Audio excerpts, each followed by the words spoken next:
Chapter 1206. It was really him. The leader had never imagined that he would meet this person. But those light brows and deep eyes all indicated that it was indeed him. All the mercenaries were retired from the previous armies of various countries. Back then, there had been a training for the top talents of the military in the Amazon. The leader had been a member of the M government back then. He had met Qin Mo then. Of course, he didn't know Qin Mo's name. He only knew his code name, Young Master. This person had defeated the military talents of the various countries. When he had won glory for the country, he hadn't even been in second place. The leader had tasted Qin Mo's prowess. But all these years, he had never heard of this codename in any of the military units in China. Moreover, there were rumors that this person had been eliminated by the organization he was currently in. Hence, the leader had never felt that there was anything to be afraid of. Now when he saw that person, even his back was stiff. The people on the destroyer started to descend, surrounding him in the middle. Capture him alive. The person only said 2 words, but it made the leader's hair stand on end. He couldn't imagine what would happen to him if he landed in the hands of this person. Did Kuang know that this person had returned? It was obvious that Kuang didn't know. The news he received was that Qin Mo had been kicked out of the military, and the hypnosis hadn't been removed. The military wouldn't allow a person with hypnosis to carry out a mission. Under normal circumstances, that would be the case. If it wasn't for the fact that this matter was too difficult to deal with and for the sake of safety, Qin Mo wouldn't have returned. But this was based on Qin Mo's own will. Kuang would probably never understand. In Huaxia, there were some people who were born to protect. One was the Tang family, and the other was the Qin family. Those responsibilities and burdens had already been engraved into their bones. Whenever we're needed here, we'll be there. This was what a young major general with the surname Tang had said a long time ago when he was filling out his retirement report. It was the same for Qin Mo. Even Kuang couldn't understand it, much less the leader. Everything had ended. The operation had been successful. There weren't any casualties. This was the news from this side. The next team was different. When they were searching the forest, they found 2 corpses. It was these 2 people that stopped the mercenaries from crossing the defense line. Being stationed at the dangerous border was a kind of bravery in itself, because those who had never been there would never understand what kind of mentality they had, and what kind of harsh environment they had overcome in order to hold on to this inch of land. The leader was dragged onto the fighter jet by the special forces. Qin Mo lifted his eyes and looked at the person who was still standing beside the tree. He called out twice in a row, but the person did not respond. Instead, he tilted his head and patted his ears. Qin Mo leaped over, his eyes still red. Without a word, he cupped the youngster's face, his voice low. Your ears are ringing from the explosion? Bojiu couldn't hear his words, but she could read his lips. She nodded and wanted to slap him again. However, her hand was grabbed by the Almighty. With his free hand, he reached out to touch her ear. This one. Her instincts told her that the Almighty wasn't in his right state. His eyes were bloodshot, and this wasn't his usual self. That was indeed the case. Sometimes, the more a profiler forced himself to analyze and write calmly, the more pressure he had to endure. Every time he did a profiling, it would take a lot of effort to analyze everyone's route and the other party's method. This was the image that Qin Mo had already sketched in his mind. But even so, he was worried that he would make a mistake. If he made a mistake, the price he would have to pay would be her. Bojiu felt the grip on her wrist tightening. The other hand was caressing her ear gently, his voice low. What about now, can you hear me? Buzz. Bojiu felt that it was time to get closer to him. Hence, she leaned closer. Qin Mo stilled, not saying a word. When no one was looking, Bojiu lowered her voice. Perhaps a kiss will make it better. This time, Qin Mo smiled, the blood in his eyes fading. A kiss will make it better? Yes, Bojiu replied seriously. Qin Mo's fingers rubbed the ear again. His voice became as deep as the night. I'm scared. Bojiu hadn't expected to hear this. She froze. Qin Mo watched her, his gaze hiding too many things. What if I don't arrive on time? Bojiu felt that it was time for her to say something. Just as she was thinking about it, The hand on her ear left and the grip on her wrist tightened. Captain Chin. A patrolling soldier walked over and saluted. Clean up. We found all the phones and the guns. Got it. Chin Mo's voice was calm. Inform the troops, someone is injured. The patrolling soldier. Someone was injured? Where? This wasn't something he could ask. He could only contact the medical department immediately after receiving the order. Very quickly, he lifted his head. The doctor asked about the specific situation. Where is the injury in the lungs? Does he need surgery and how is the blood loss? Temporary tinnitus caused by the explosion. The patrolling soldier wasn't the only one who froze. Even the doctor who received the call felt his mouth twitch. Boss, are you kidding me? Why did he have to inform him about a tinnitus? He was an authoritative person. Be it psychology or surgery, he was the best of the best. And now he had to treat a temporary tinnitus. The person with the codename doctor wanted to say something. As usual, Chin Mo didn't give him a chance to speak. He brought Bo Jio onto the plane. The patrolling soldier was on the same plane as well. He took the opportunity when Captain Chin turned on his Bluetooth earpiece to make the final report. He lowered his voice. Boss, the injured person isn't you, right? Bo Jio lifted her head and looked at the curve of the plane, her posture lazy. It should be. The patrolling soldier paused. But can't you hear me? What happened to the tinnitus? Bo Jio tilted her head, her gaze devilish. Youngster, you are still too young. She had made a mistake. If she didn't pretend to be sick, the Almighty would punish her to stand facing the wall. But Bo Jio hadn't expected that her tinnitus would cause her to be treated like a level 1 disabled person. This time, she was probably famous in the military. It could be seen from the shock in the patrolling soldier's eyes. Bo Jio thought that was the end of the shock. But unexpectedly, when they alighted from the plane, the Almighty suddenly carried her up. Bo Jio hugged his neck instinctively. The next second, she fell into his embrace, her face rubbing against his. His soft skin and the curve of his face, along with the faint smell of gunpowder. The patrolling soldier wasn't just shocked. Instead, he looked as though it was the end of the world. Hunter and magician, who had been waiting for a long time, widened their eyes. After all, when they saw this scene, they couldn't describe how they felt. The doctor frowned and asked, "What's this? Carried? When had their boss carried anyone before? An injured person?" The two indifferent words were heard, and the straight men on the other side heaved a huge sigh of relief. So it was an injured person. Captain Chin still cared about them occasionally. This was the reaction of the soldiers. When Hunter and Magician heard the two words, they glanced at each other before shifting their gazes away. This was a good explanation. The doctor's lips twitched. "Boss, explain to me. What kind of injured person with tinnitus needed to be carried into the infirmary?"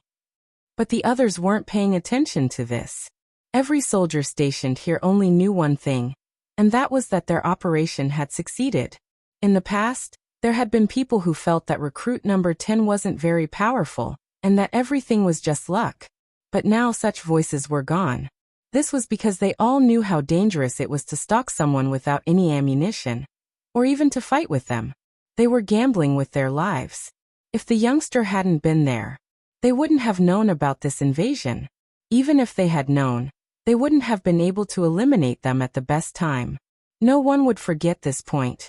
Number 10 was worthy of that military uniform. He was even more outstanding than them.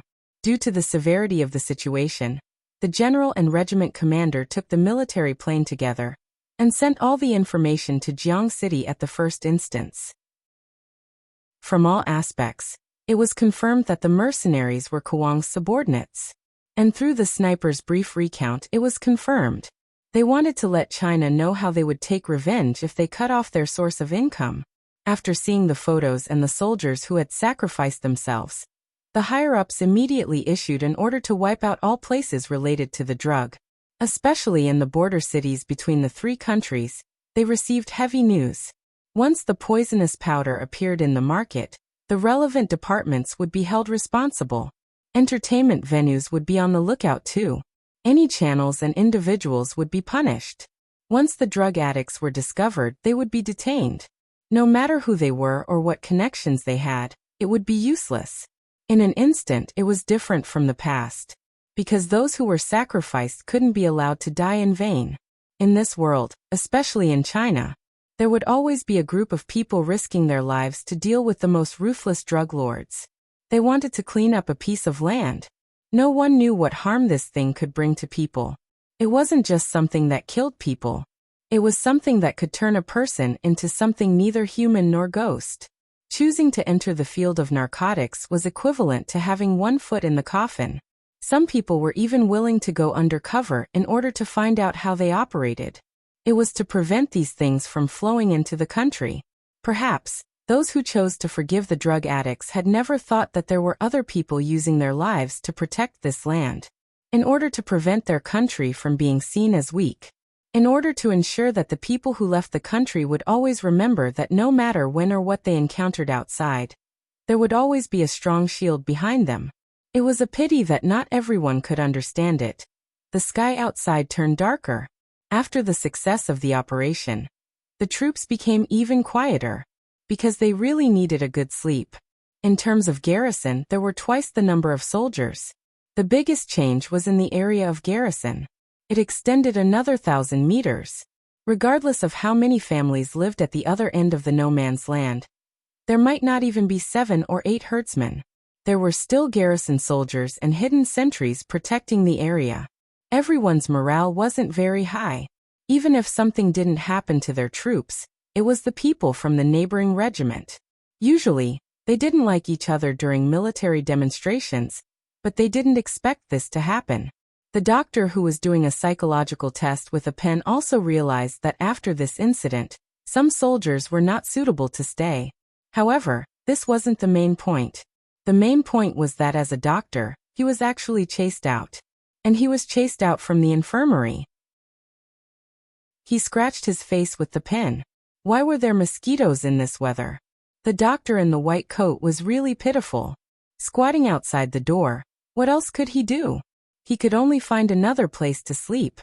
However, there was one thing that he was concerned about. He had heard from the sniper that before his boss entered the forest, he wasn't in a good state. Indeed, something wasn't right.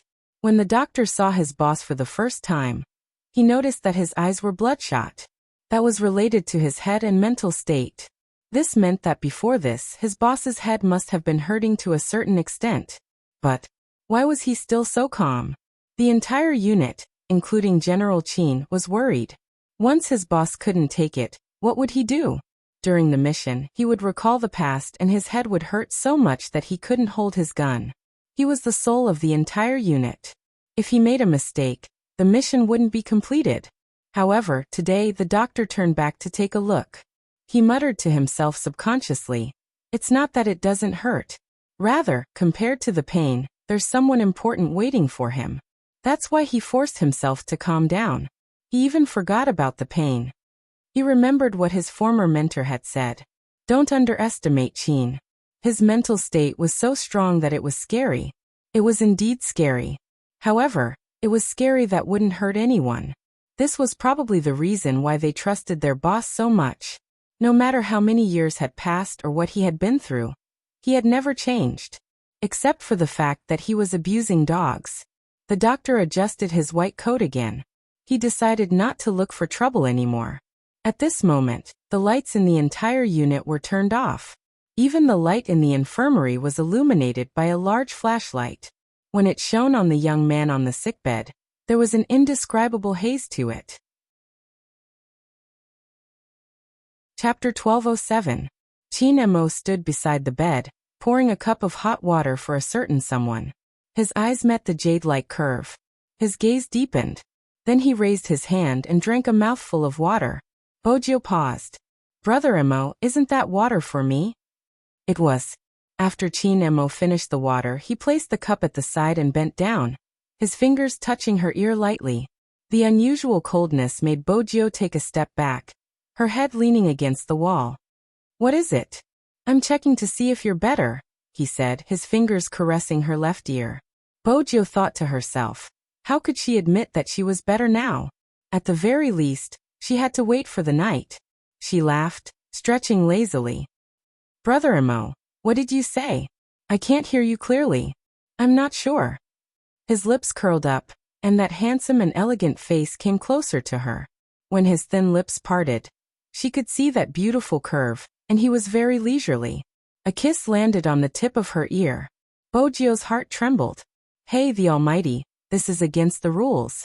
She reached out, wanting to push him away. It wouldn't be good if someone entered. This was the infirmary after all. What is it? He pressed her wrist and leaned his lips against her ear. His breath seemed to be able to envelop her completely. It's not like a kiss can make it better. He was using her words against her again. Bojio interlocked her fingers with his. This is the infirmary. Did she make herself clear?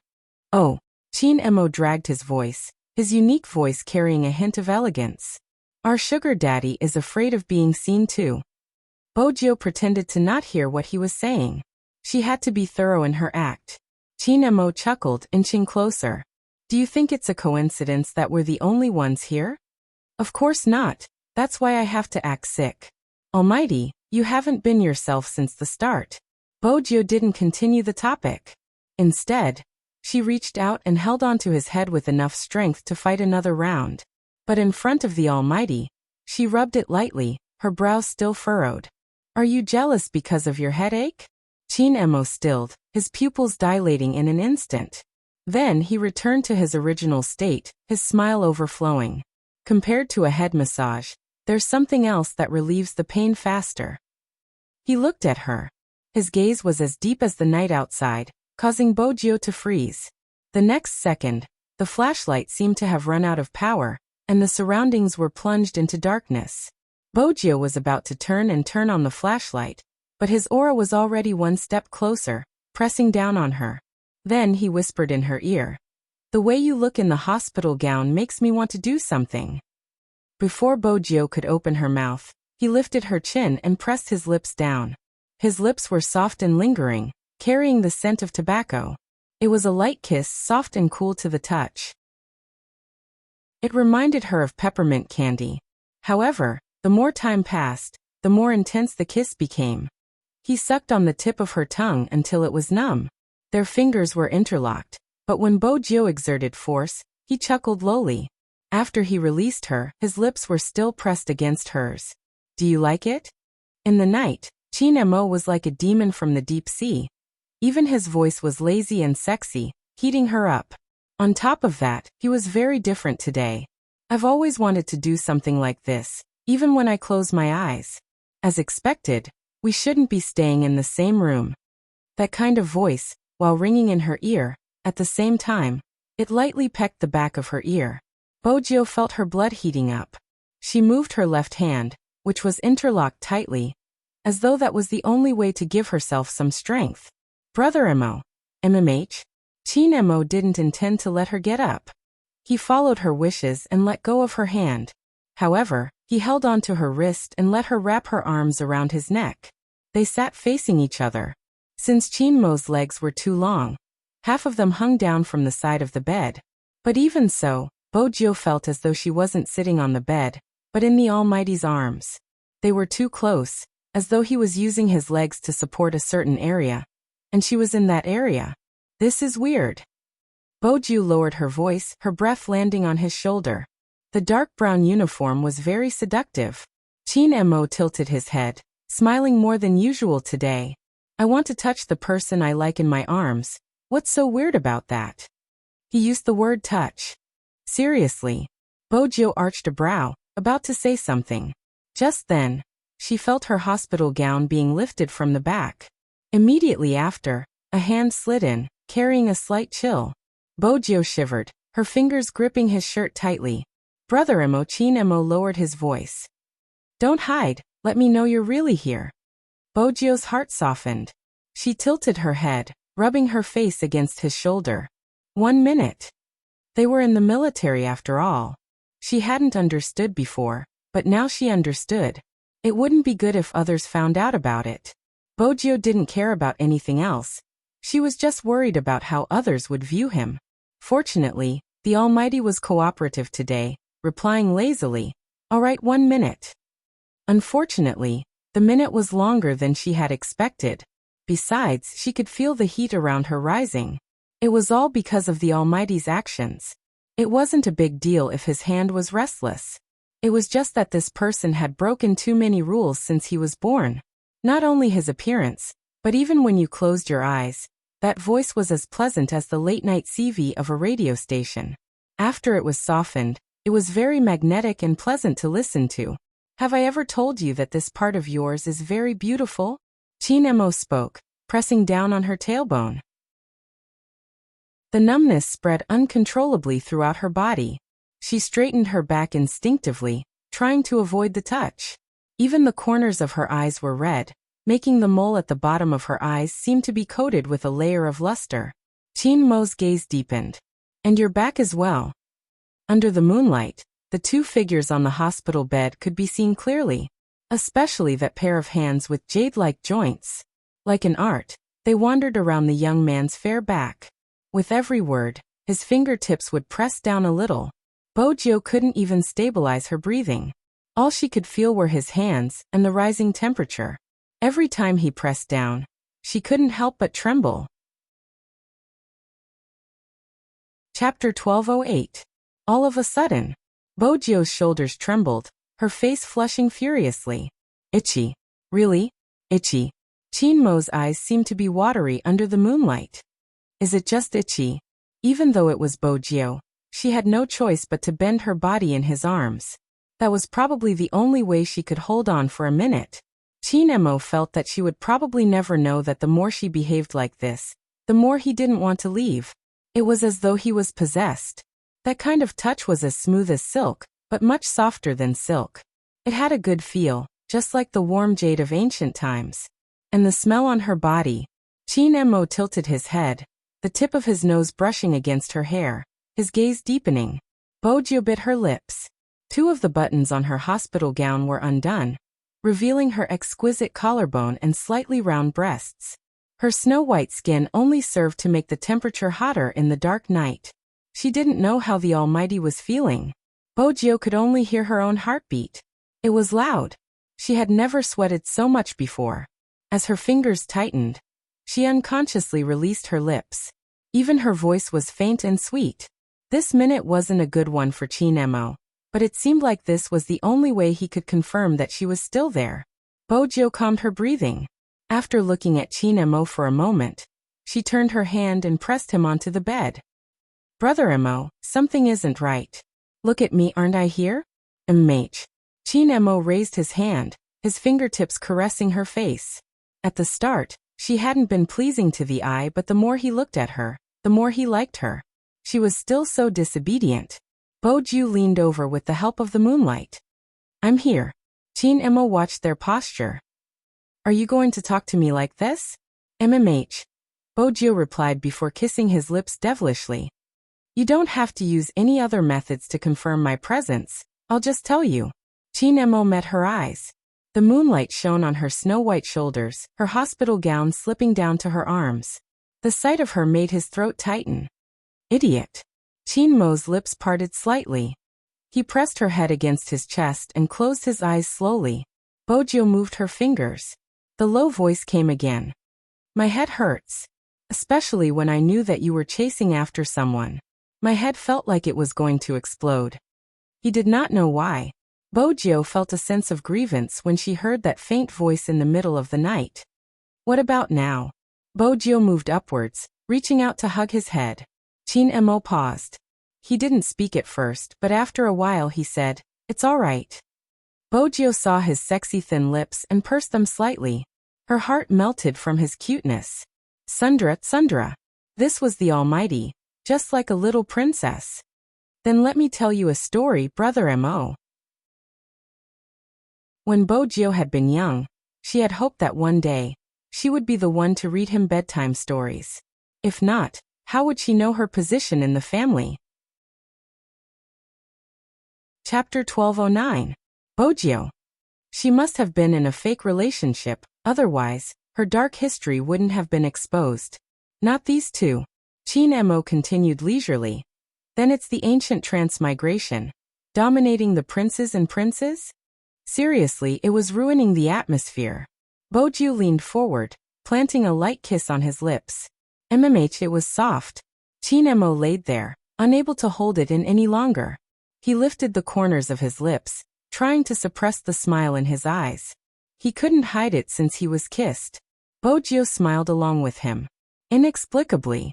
This was probably the opposite of himself after falling in love.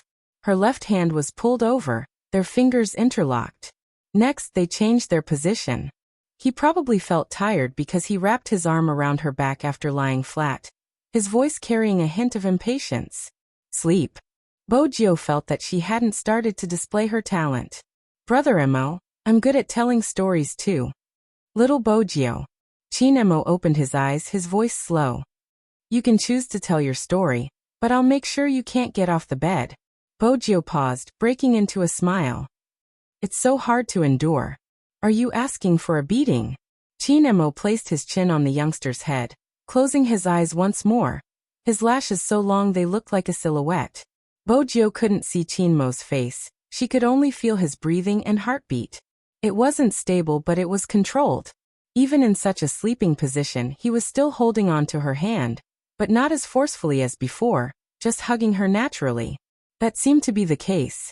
When this man became gentle, he would let you see the entire galaxy.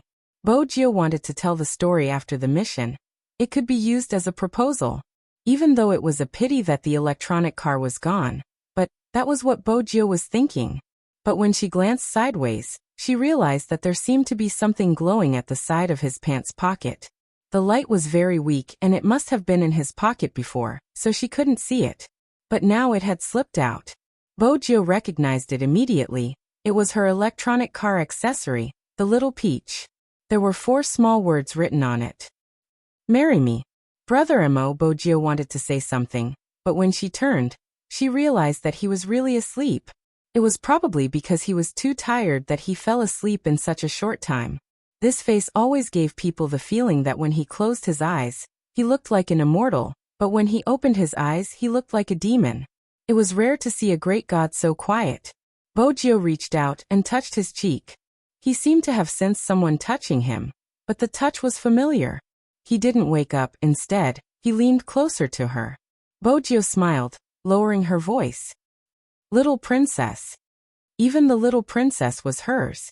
Are all people in love the same? Sometimes, even though he knew that it wasn't appropriate to make it public, it wasn't appropriate to do intimate actions.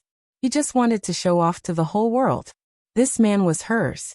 But as for the title of little princess, when he woke up the next day, the sky outside was still not completely bright. Bojio opened her eyes. The first thing she saw was the Almighty's face and his arched brow. What did you say to me last night? Chapter 12:10. Little princess? Chinemo smiled. The curve of his lips was higher than ever, but there wasn't any warmth in his voice. Bojio wished it was just a dream. She looked at the Almighty again. He was still handsome, but he was so handsome that it made her feel uneasy. When she woke up, she even stopped yawning. She really wanted to knock herself out, so that she could start all over again. You heard wrongly. Bojio replied with a straight face. Brother Emo, I said I like you. Chinemo pinched her face lightly as though he was praising her. You're really good. With such a good sugar daddy, he definitely wouldn't mind if you put on extra weight when you run. Bojio. He said so much, but in reality, she was going to be punished again. Or do you prefer to reflect on your mistakes? Chinemo expressed his democracy. Bojio arched a brow. If you let me choose, I want to hug you back to sleep. Do you know what I like the most about you? Chinemo kissed the person in his arms, his fingers caressing her hair gently. Bojio was curious. What is it? I like dreaming. Chinemo freed his hand and patted the youngster's face, a faint smile on his face. After 7 p.m., go to the training ground and run 10 laps with weights.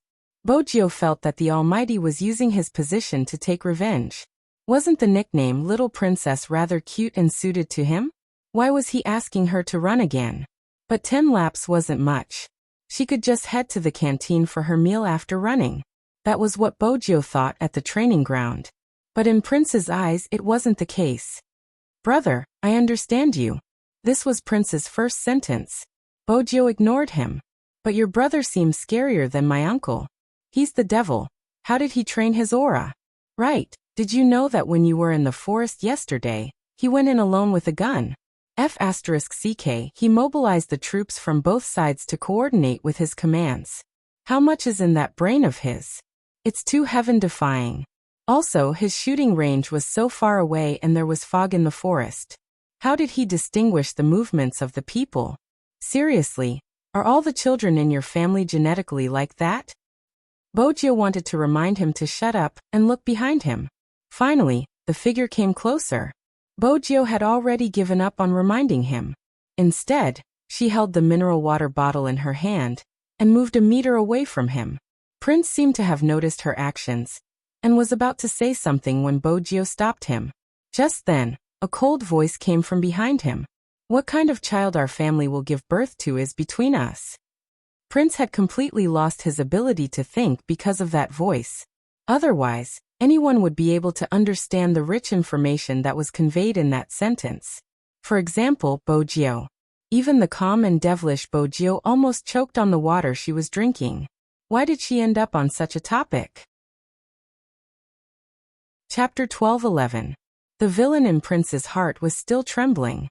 He had wanted to reach out and grab his roommate, so that he could put in a good word for him. However, the moment he turned, he realized that they were so far apart.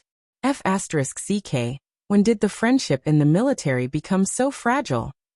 Chinemo noticed his actions. He lifted the corner of his lips slowly. The chief should have told you not to go to the forest in the future. Have you ever thought about why? Prince was confused. That's right, he wanted to know why his uncle would care about him going to the forest. You have a bright future. Chinemo turned towards Bojio. Now there's one more person to run with you. Bojio was still drinking the mineral water. Did the Almighty want a child? Prince was starting to feel hopeless. He was a nouveau riche, but now he was going to die in the hands of the devil. Yet every time he saw him, he would feel a sense of fear. Bojio was still deep in thought. Chinemo walked over, his gloved hand taking the mineral water from her hands.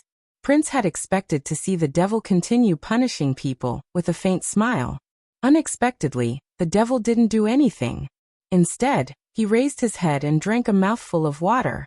When Chinemo did this, the sunlight shone down on his face. The curve of his neck was elongated and his throat was glowing. Chinemo was probably the only person who could look so handsome while drinking water. His action had successfully attracted the attention of the hunter who was following him. In that instant, he felt as though he was going blind. After his boss finished drinking, he returned the mineral water. He seemed to be acting naturally. Hunter remembered the times when they had trained together. Whenever they got too close to their boss, he would knock their heads. Now they were drinking from the same bottle. Moreover, his boss had brought a glass with him. His boss had gone over because he saw recruit number 10 drinking water. He had even left his own glass at the side. Instead of drinking his premium pu'er, he had gone to drink a cold mineral water. Was it just for an indirect kiss? Why did he have to be so smart at such a time? Hunter hugged his head. When their boss was in a relationship, he really didn't care about the feelings of single dogs like them. Prince, who was standing at the side, frowned. Wasn't the devil's actions a little too intimate? Two people drinking a bottle of mineral water? Because they are cousins? Prince wanted to run away immediately. After all, the devil had glanced at him after drinking the water. But before he could take a step, he heard the voice from the other side again. Still have tinnitus? Prince was shocked. Even the devil could speak in such a tone? Bojio took the mineral water and shook her head. She glanced at the bottle in her hand. Did the Almighty finish it? What will she drink later? I'll bring you some water later. Chinemo tapped her wrist. Continue running. Bojio felt that the moment she looked at his hands, she would be reminded of what had happened last night. She couldn't help blushing, but she couldn't help smiling. Chinemo had already left. On the other side, Bojio couldn't suppress her laughter. Prince ran towards his roommate. Your brother treats you well, he even gave you water. But he punished you and then gave you water. What's going on? Bojio tilted her face and ran over. She was extremely handsome. She asked slowly, "You haven't been in a relationship before, right?" Prince had entered the military at a young age and had trained his muscles. He really hadn't been in a relationship before. But why did she look at him as though he was a senior telling her something? Forget it, a single person like you wouldn't understand. The youngster whistled and continued running. There was a hint of laughter in her voice. Prince. What's the meaning of being ridiculed for no reason? Because of what had happened last night. There would definitely be a lot of meetings. Other than that, the training for the new recruits had added jungle training. Moreover, each of them was wearing a Bluetooth headset, which could not be taken off during normal training. They would roll out of the mud and swiftly pass through the obstacles. They would use their fastest speed to shoot at the moving animals. Under the aerial view of the military plane, the Green Army beneath their feet could be seen. When the troops were tired, they would sing military songs. Even though their faces were stained with mud, when they sang, everyone's voices were very strong. Soldiers didn't know how to entertain themselves. However, being at the border meant that there were limited entertainment options. They couldn't communicate. Even if they made a call, they would only do so during festivals. The more important the mission, the more they couldn't contact their families. In the past, Bojio and these people were separated by a layer of fog. Regardless of how her pet had told her when she was young, she had only vaguely understood. After interacting with them, she finally understood where his self-control and resistance to pressure came from. These soldiers belonged to him. When he wasn't on a mission, he was in charge of their training. When they were on a mission, he carried their lives on his shoulders. Looking at the slender figure standing in the middle of the distance, he turned his head to light a cigarette. Occasionally, he would sing a line or two with the soldiers beside him. He still looked noble, but he would joke with his subordinates. When his thin lips curled up, the crimson leaves fell on his military uniform. Yet he could suppress all the colors. Bojio lowered her head. Sh*T, she was done for.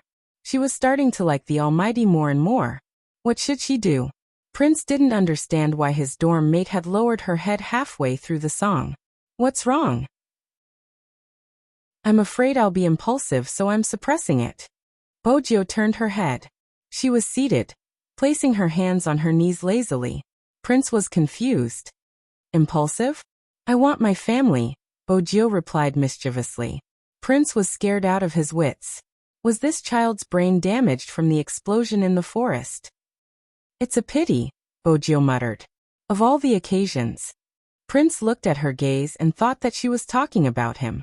His expression was one of shock. You don't tell me you've fallen for me? If that's the case, I'll be honest with you. I've been straight my entire life. Goddess ****. In order not to feel awkward during missions in the future, you better give up, okay? Bojio arched a brow and glanced at him. Who gave you that confidence? Who are you referring to? F***ck, it's worse if it's someone else. Prince lowered his voice, afraid that he would affect the singing. He reached out and pointed. Everyone here is a guy. You said you want your family? F***ck, you said you want your family. F***ck, you said you miss your family. Let me tell you, if it's me, I can help you hide it. If it's someone else, you'd better give up. If your brother finds out, he'll definitely break your legs. Let me tell you, as the captain of the small team, Hunter would definitely be standing at the side.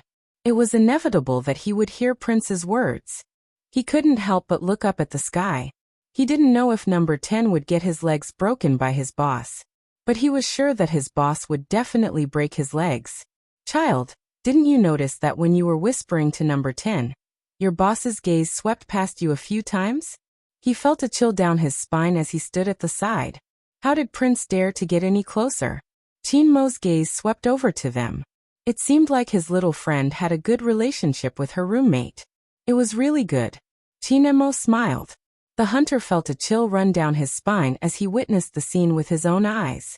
His boss's smile was a little scary. After the singing session, the doctor suggested a report in the morning in order to ease the anxiety of some of the new recruits. It was probably to let them play some games. Physical games weren't something to be underestimated. It was indeed a way to relieve stress. Moreover, there were rewards. Everyone was eager to participate. At this moment, there wasn't a hierarchy. They could be partners. When Prince heard that there was a reward, he turned and asked Bojio, "Do you want to form a team?" Yes. Bojio was someone who had to get a reward.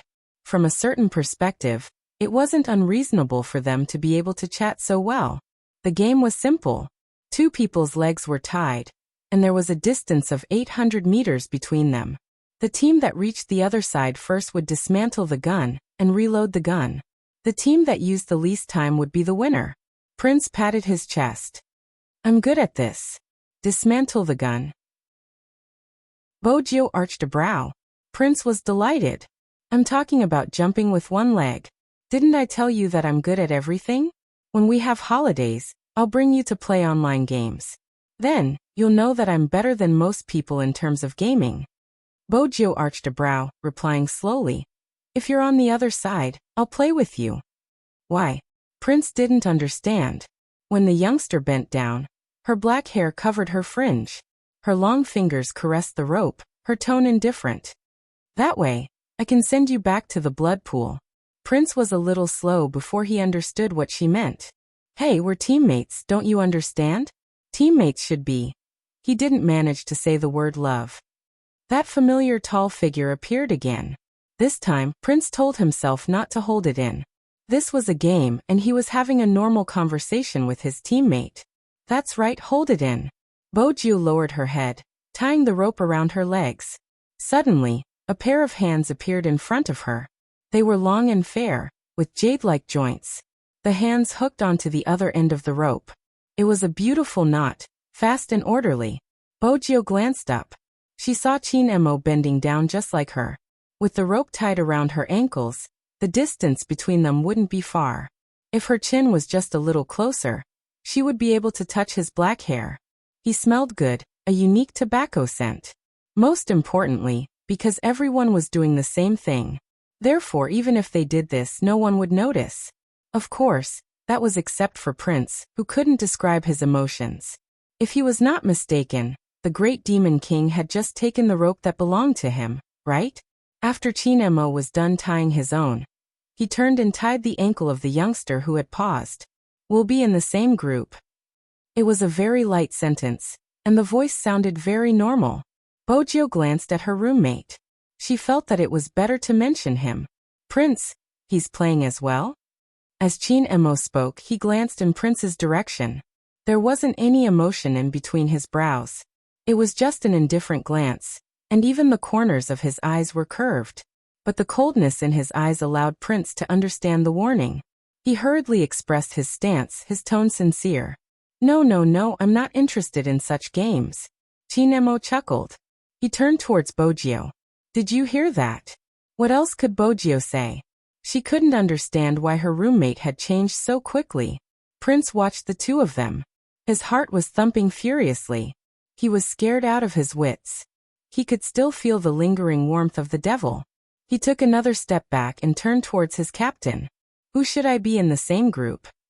Hunter finally found a chance to talk to his subordinate. "Anyone is fine as long as it isn't number 10.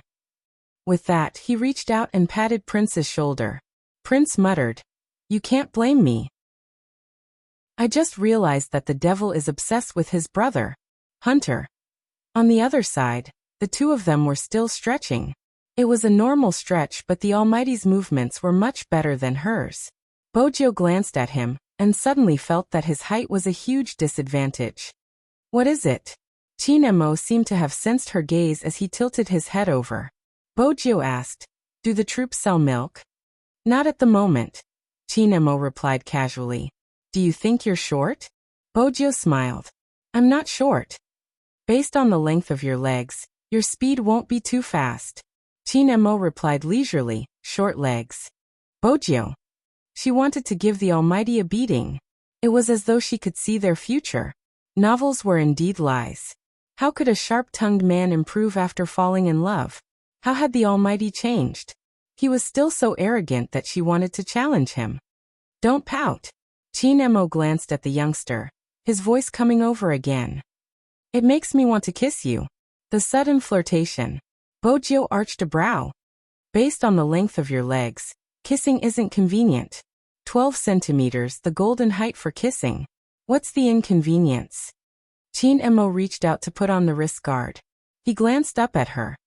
It's probably because my legs are short. Bojo handed her wrist over, a smile on her face. She realized that the Almighty was the one who had helped her put on everything she owned. At this point, it seemed like something a boyfriend would do. Chin Emo chuckled lightly as he helped the youngster put on the wrist guard. They spoke softly. It was a rare moment of intimacy. It was a pity it wasn't long, just a few sentences. The Almighty was too eye-catching. Even though they were wearing the same training uniform, many people still noticed him because of his face. Captain Chin is participating too? It can't be? What's the point? Captain Chin will definitely win. I thought Captain Chin didn't participate in such activities in the past? Cries of anguish rang out from all directions. Bojo glanced over, lowering her voice. Brother Emo, why didn't you participate in such games in the past? In the past. Chin Emo stuffed a hand into his pocket. He stood tall, his voice unhurried. I'm not with my girlfriend. Why should I participate? What he meant was that he was participating this time to accompany his girlfriend. Bojo paused, her face burning. She shook her ankle and glanced at the person beside her. In the end, she raised her hand to press the stray hair on her forehead. From the side, the youngster looked helplessly handsome. She exhaled deeply. Brother Emo, I won't be able to control myself if you continue saying such things. Hurry and shut up. Chin Emo laughed. He wanted to reach out to pinch her face, but when he realized there was someone beside him, he tightened his grip in his pocket. The cries continued. Someone walked over and said to Chin Emo, Captain Chin, you aren't giving us any chance to win. Didn't you say that entertainment is the main priority? If you want to dismantle a gun, we can't be faster than you. Back then, Chin Mo's dismantling technique had been used as a video material in the military. A large number of people had learned how to dismantle a gun. His speed had been the ultimate goal of training. At that time, when they had seen those hands, there had only been one thought in their minds. That was too fast. It was indeed fast. They didn't even have the energy to look at the pair of hands. Until the dismantling was completed and the video froze. They lowered their heads instinctively to look at their hands. They suspected that the person in the video was a soldier. His hands should be playing the piano. Now that they had seen this person, his face was harder to describe than his hands. Was the devil from the art team? The more they understood him, the more they realized how amazing he was. He was too amazing. It wasn't because of his rank as a major general. It was because of the aura he exuded and his ability to command and fight on the spot. There were many soldiers in their group who were conferred the title of the King of Soldiers. But in front of this person, they had all worn down some of the things they had brought from their original unit. After seeing the devil, they understood one thing. In the future, there were two things they needed to do for overseas missions. 1. Never forget that they were a soldier of China. 2. Never reveal their identity as a soldier of China, unless they had obtained permission from the higher-ups. On this point, the entire operation team was very consistent. Even though they were already in this unit, until now, they still didn't know what missions Captain Chin and the others had carried out. This was the difference between overseas missions and domestic missions. Perhaps after many years, when the events had passed for a long time, some of the heroes would gradually be known by people. Even the sacrifice would be the same. But there were still people who chose to carry out such missions. The devil standing in front of them was such a person. Many times, we thought we already knew all the heroes. But in reality, the real heroes wouldn't even be announced. Chapter 12:12. Instantly, everyone's gazes were focused on Bojo's face. Bojo didn't say anything. She flicked the rope around her ankle, her lips moving slightly. All right. It was a single word, languid, but it was very straightforward. Then we won't be afraid. Noisy noises rang out again. After knowing that Chin Emo was participating, the group of burly men's goal changed from getting the prize to reaching their destination before their boss. After all, they were newbies just like number 10. Their speed was similar. The difference in time was probably on the road. It wasn't just them. Even Hunter was raring to go. Wolf swept him a glance, but didn't say a word. Magician tilted his head. Trust me, you'll be tortured badly. Boss isn't going to make a move. Are you implying that I will lose to a newbie? Hunter wasn't convinced. Wolf didn't speak, but the moment he did, it was a stab to his heart. You have already lost to number 10 once, no, twice. Hunter froze on the spot. He didn't even know about his dark history. Wolf, serves you right for not being able to find a girlfriend. Magician patted his shoulder, his words hitting the nail on the head. Would boss participate in something he isn't confident about? Hunter retracted his leg, which was about to form a team. Thus, the Crown Prince was once again abandoned. This was the first time he felt that life in the military wasn't so friendly. He just wanted to form a team and get an award. Why was it so difficult? All the games for the competition had been prepared. There would be 20 teams set off at once, and the winner would be decided by the timer. Bojio and the Almighty were in the first batch. Basically, the entire military was pinning their hopes on the other 19 teams. Their slogan was, "Don't let Team Qin advance."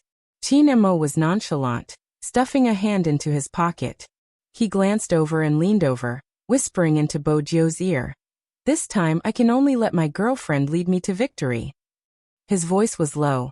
The others couldn't hear him, but Bojio was close enough to hear him clearly. She coughed lightly but didn't say anything. Qin Mo raised his eyebrows. He wanted to say something, but when he saw the faint smile on her lips when she lowered her lids, he smiled too. There was no physical contact between the two of them, nor was there any eye contact. One of them was looking up at the sky, while the other was doing the final touches with his eyes lowered. Yet even so, the scene exuded a sweet fragrance. Perhaps it was because the two of them were good-looking. When they smiled, one could feel the faint throbbing of a young girl's heart. The other teams thought that boss was giving number 10 some kind of strategy. Everyone was very nervous.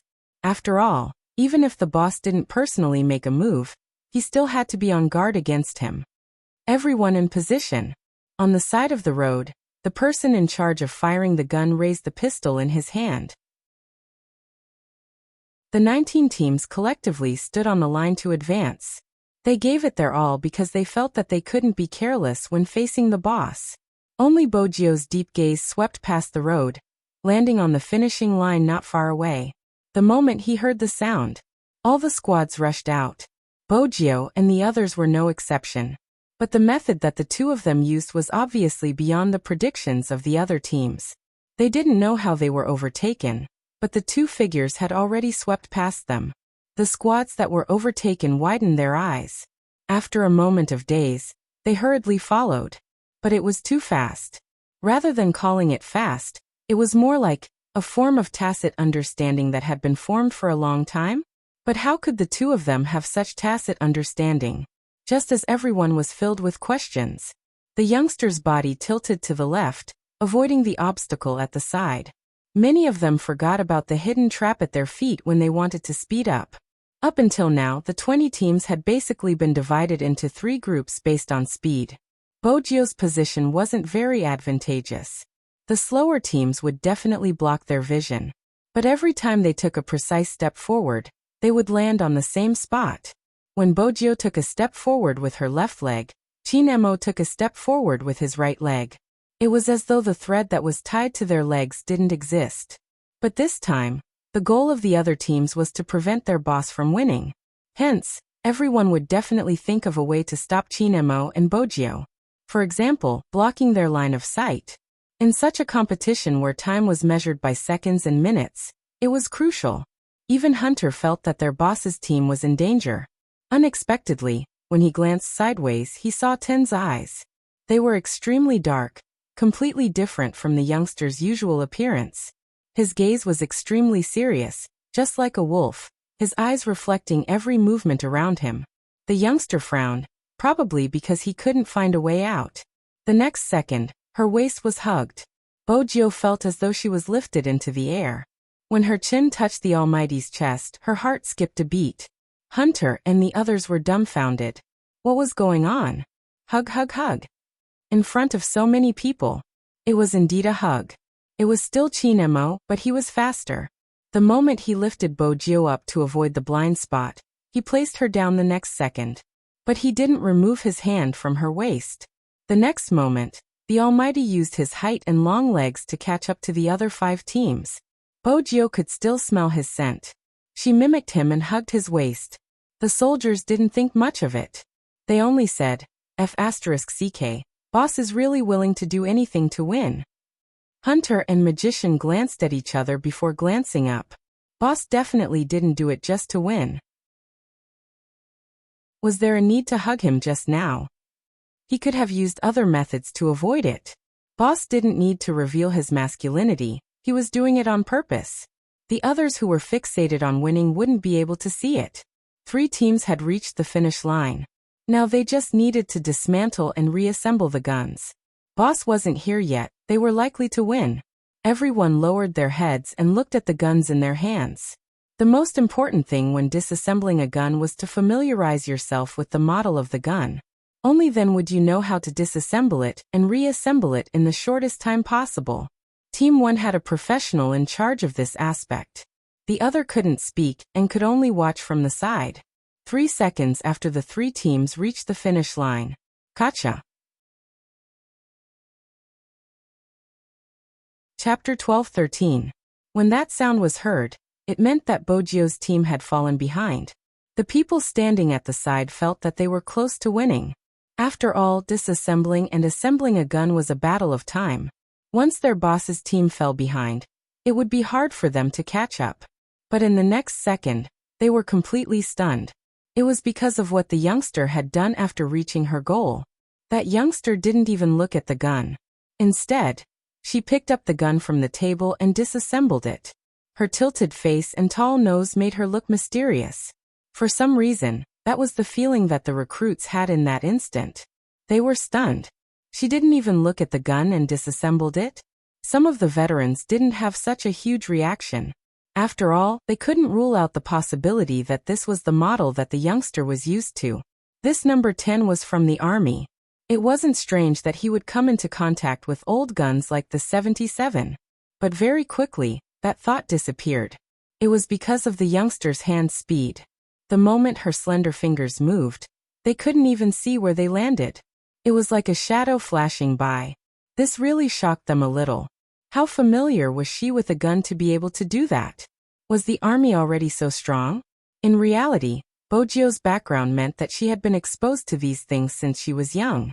When she was young, there was nothing she didn't dismantle. Computers, televisions, toy cars, little keyboards, and all sorts of imitation guns. Click. That was the first sound. The youngster's thumb pressed on the button of the magazine and removed the magazine. Next, Bojio pulled the sleeve, setting the gun in a firing mode. Then she turned the safety lever to a vertical position and pulled the sleeve to the final position. Only 2 seconds had passed while she was doing all this. It was true that no one could see her movements clearly until she lifted the rear end up, so that the sleeve and socket were separated from the socket seat guide. The recruits standing at the side watched with their mouths agape. That was too fast. Bojio didn't stop. There was another sound. She had removed the sleeve, the recoil spring, and the barrel. This meant that she had made it in time. Next was the assembly. The other team wasn't slow either. In fact, they were slightly faster than Bojio, taking about 2 seconds to catch up.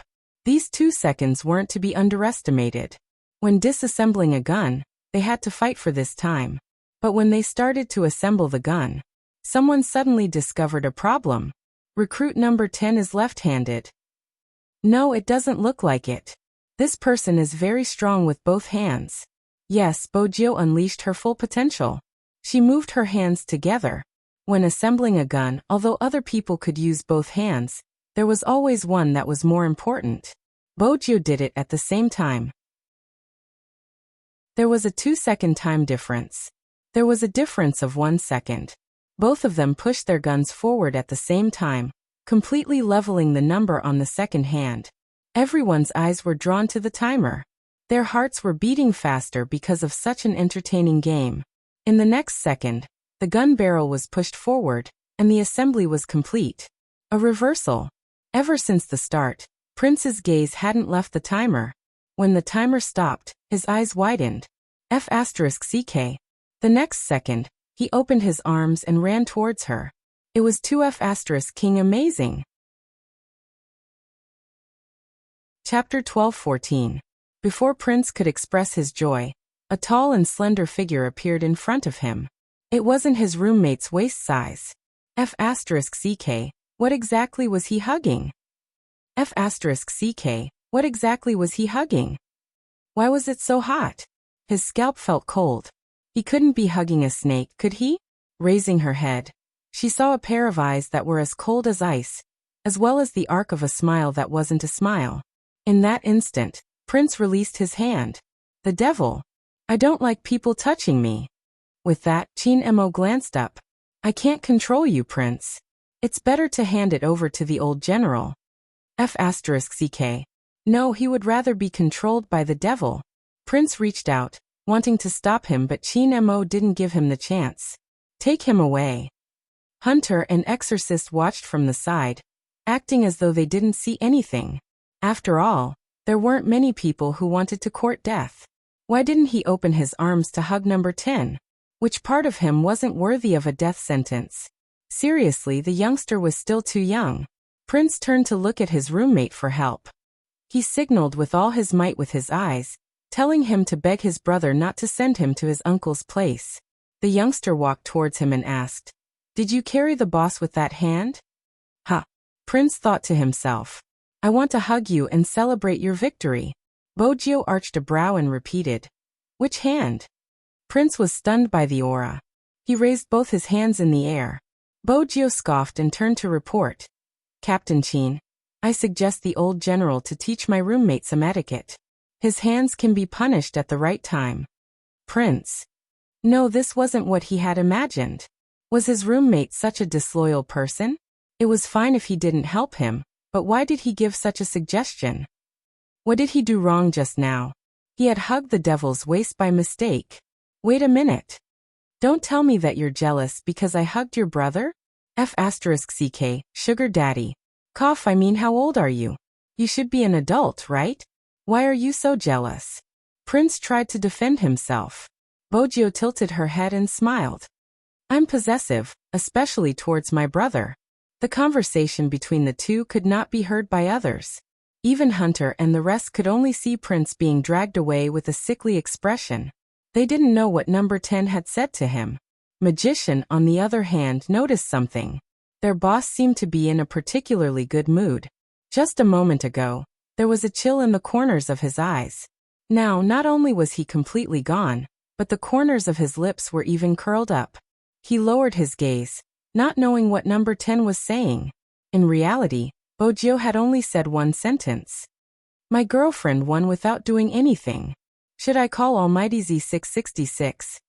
Chin-mo lowered his voice, sounding magnetic and gentle. Bojio chuckled. Keep a low profile.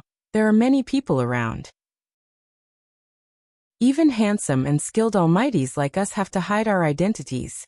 Oh, Chin-mo replied, raising his tone slightly. Then he changed the topic casually. Why is Prince always trying to get close to you?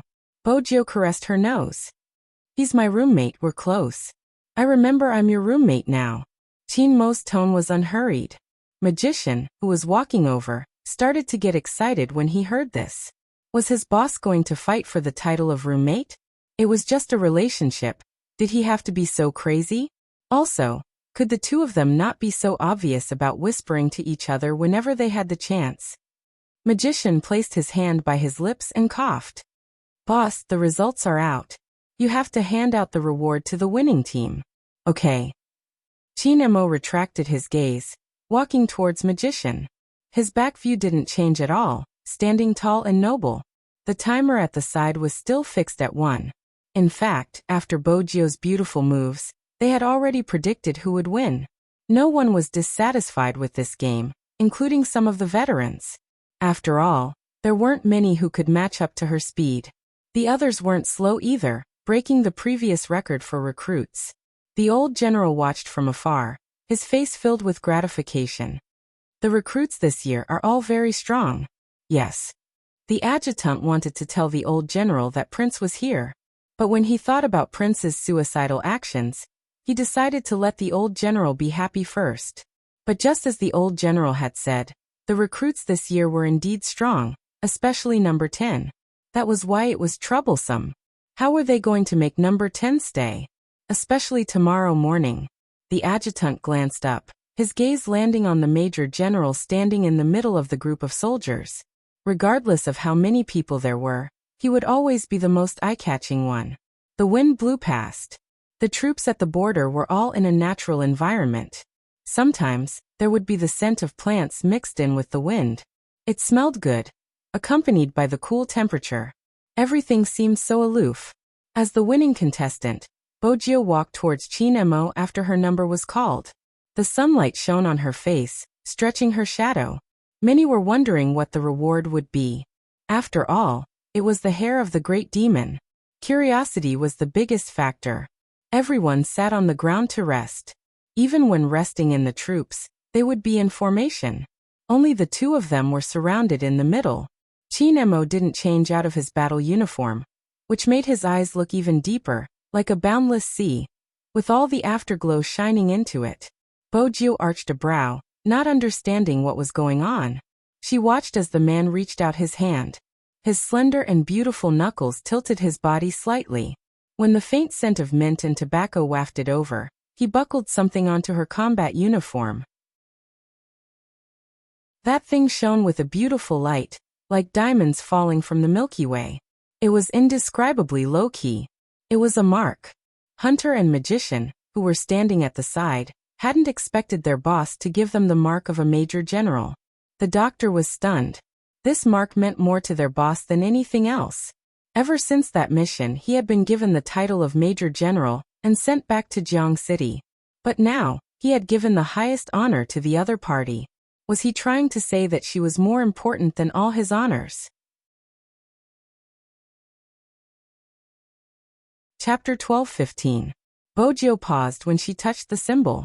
When she raised her eyes, the first thing she saw was that person's beautiful jawline. The curve of the corner of his mouth faintly curved upwards. His face was noble and abstinent, and when he looked at her, he still had an indifferent expression. She thought that would be the end. Unexpectedly, Chinemo opened his arms and leaned forward to give her a hug.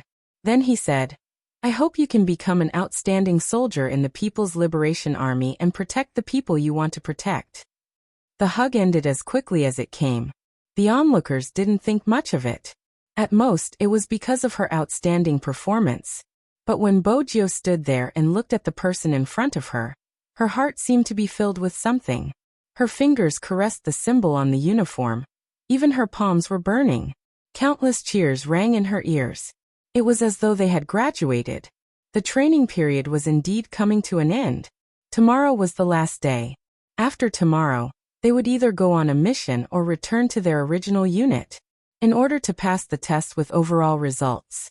That day, it was the 5th time Bojio opened and folded the blanket. She continued until night time. Chinemo came back after the meeting. He leaned against the door frame and watched her for a few seconds. Then he walked over and pressed her hand on the military blanket. "Press here." After guiding her, Chinemo didn't stay any longer. He pinched her face. "What do you want to eat?" "Meat." Bojio smiled lazily, leaning over to ask for a kiss. Chinemo reached out and pushed her away. "I'm sweaty, I'm going to take a shower."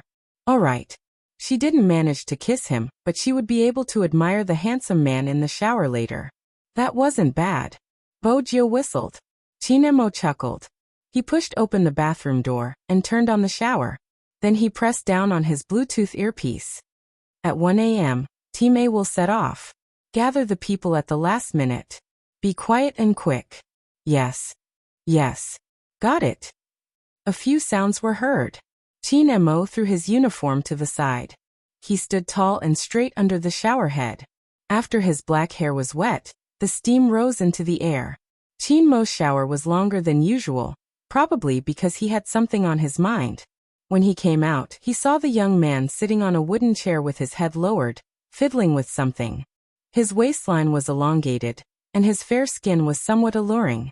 Chinemo paused for a moment. When he walked over, he reached out and held her waist. Bojio stilled for 2 seconds and was about to speak. Chin Mo was one step ahead of her. He pulled her back and placed her on the bed. What are you doing? The voice was very close, and even the breath was close. The scent of the shower gel and the faint scent of mint hit her face as he moved. Bojio avoided the irresistible breath, unable to control her heartbeat. I'm returning the favor. What did you want to give me previously? Chin Mo's fingers touched her lips. Bojio tried her best to ignore the numbness. The moment the words electronic car left her mouth, his hand had already reached under her clothes, the warmth of his palm burning the girl's fair skin. Bojio trembled, her eyes widening. The numbness was too sudden, passing through her tailbone and spreading to her limbs. Outside. They were in the military after all. Bojio had to be cautious. There's no one. When Chin Mo said this, he lowered his head and kissed her lips. The sweet breath in his nose made his gaze deepen. Bojio closed her eyes, her trembling lashes tinged with red. It was as though fireworks had exploded in her mind. Her mind couldn't think of anything else. It was as though her body would burn the moment she heard his breathing. He would stop at this moment every time. After all, the location wasn't right. But today he didn't seem to have any intention of stopping. Bojio opened her eyes in the darkness, pressing his hand. Brother Mo, we're in the military. The military allows us to consummate our marriage. He looked at her, his eyes as dark as the night. When her waist was held, the youngster's neck stretched out. Perhaps she didn't realize how alluring she was. But in Chin Mo's eyes, he couldn't control himself anymore. He reached his hand in again. The youngster's uniform rolled to the perfect position. The smooth skin under his palm made it impossible for him to retract his hand. He couldn't help but pull her back. In that instant, Bojio could only hear her own heartbeat. It was deafening. Her body temperature had long gone out of control. In the end, he carried her up, rubbing her until her entire body softened, a certain part of her body turning numb. The wind outside surged in, blowing the curtains. In the darkness, the temperature continued to rise without anyone noticing. On the other side, Prince couldn't understand why he was made to stay. He had never seen his uncle in such a manner, looking at him with a gaze filled with pride and something else. You've passed the test. That was the old general's first sentence. Prince was stunned for a second before jumping up. That's not right. Isn't there an overall score tomorrow? Did you really think that you were chosen randomly? The old general glanced at his nephew. Before you came in, the assessment period had already begun. Tomorrow's comprehensive score is just a cover for the start of this operation. Prince patted his head. Uncle, wait, let me think. There's no need to think. Wolf walked in from outside, his gaze faint. Prince thought he would give him a reason. Wolf only replied, you won't be able to think it through. Prince. Did I pass the test myself? Prince asked in a roundabout manner. Wolf glanced at him. There are a few more, each of them was informed individually. Now that you know, pack up and follow me to the gathering point. When Prince heard this, he didn't have to worry anymore. Since there were only a few people, Little Hay would definitely be one of them. Time trickled by slowly. As the night deepened, the troops fell into a slight silence. The chirping of the insects came one after another. The cold moonlight shone on the side of the bed. Chin Mo was bending over, one knee on the ground, his fingers caressing a certain someone's face. Then he leaned over. His kiss was light, leaving almost no traces.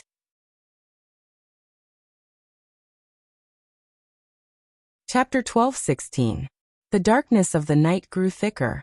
In the ungoverned area thousands of miles away, Kwang's eyes dimmed. Almost everyone knew that the mercenaries were supposed to be back at this time, but they hadn't returned. They couldn't even contact them. Very quickly, Kwang found the answer. The other party had purposely given him this answer, because the only place with internet access was the fact that his underlings had been captured alive by the Chinese soldiers. In their world, being captured alive was more humiliating than being shot dead. That wasn't all. The news that came back made Kwang's face sink. The entertainment industry's suppression and regulation made it more difficult for them to sell their goods. In addition, there was the phone call he had just received. Kuang, seriously, it's not that I don't want to take your goods, but the limelight is too tight. You should do it yourself. The biggest supplier had stopped working with them. This made Kuang narrow his eyes. That person also said to him, I think you've been targeted by the people over there. Do you want to find a way to hide? Hide. Kuang only said one word before ending the call. He smiled slowly and raised his hand, smashing the phone onto the ground, shattering into pieces. A faint blood-red color appeared in his eyes. Coupled with the white coat he was wearing, it would only make people feel a chill from the bottom of their hearts. He glanced up at the people beside him. Do you think I, Kuang, need to hide? Of course not. It wasn't just that he didn't need to. If those people wanted to find him, it wouldn't be easy for them to do so. Looking around, no one could catch Kuang. Fanjia, make a trip to the school and organize an adventure. Get them to collect the prize money I've prepared for them. Kuang glanced down at his white-gloved hands. Fanjia chuckled lightly. Master, you don't have to go through so much trouble. Even if there's no prize money, they will come just by saying that it's an adventure. It's true that there's a prize money. Kuang placed his hands down. The more foolish a person is, the more attention they will get. Which person doesn't want attention now? The more attention they get, the more satisfaction they will get. Remember, even though a pretty flower can control people, spiritual food can easily captivate them. As long as you can get them attention, they won't care if they snatch other people's things. Make use of this and you will be able to control them. I'll wait here for you. Fanjia knew this was her last chance to prove herself. She couldn't find that useless person no matter how hard she tried. Hence, she could only act at the school. Speaking of which, the Chinese soldiers are really stupid. Before they even take action, we already have enough people to negotiate with them. Fanjia said this to make Kuang feel better. Kuang paused. Compared to that, I'm more interested in who killed the people I sent. Can't you find out? Fanjia's first reaction was to find an excuse. China's defense system isn't easy to infiltrate. Moreover, they were in an uninhabited area. Be it the data or the electronic map, there are only empty lands and villages. There aren't any traces of troops or China's checkpoints. Forget it, Kuang interrupted her. Compared to your brother, you are still lacking. Fanjia clenched her fists but didn't dare to say anything. In reality, Fanjia wasn't the hacker Kuang wanted. He had tried to collaborate with Z 3 times. Unfortunately, people with different goals couldn't work together.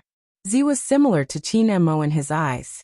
He could have been more outstanding, but he was completely tied down by some unimportant things. What did people want? The two of them should feel the same way as him. Even the Bible had a detailed description of it. It was human nature to be selfish. There had been soldiers from China who had looked for him. Which time had he been able to go back? This time he didn't even wait for them to move, killing them directly. That was Kuang's thought. However, an hour ago, that meant it was 1:37 a.m. and 40 seconds in China time. The members of the operation team gathered at one point from all directions. It was late at night. This time, they weren't wearing the Chinese battle uniform. Instead, they were dressed in black. Their masks, gloves, and even their backpacks were all black. This meant that they weren't allowed to leave their names behind for this mission. But that wasn't what Prince was concerned about.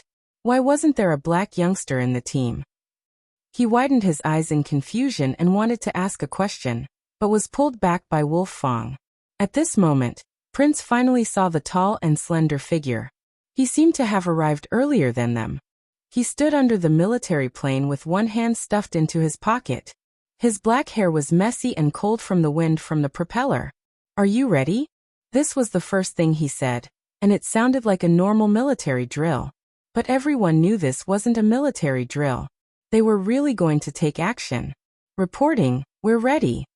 Prince listened to the voices around him. For some reason his chest felt warm. He wanted to ask Little Blackie where he was. Why wasn't Little Blackie around when there was a stranger? He had always assumed that they would be working together. Qin Mo's dark gaze shifted over, his voice calm as he asked, "What about you?"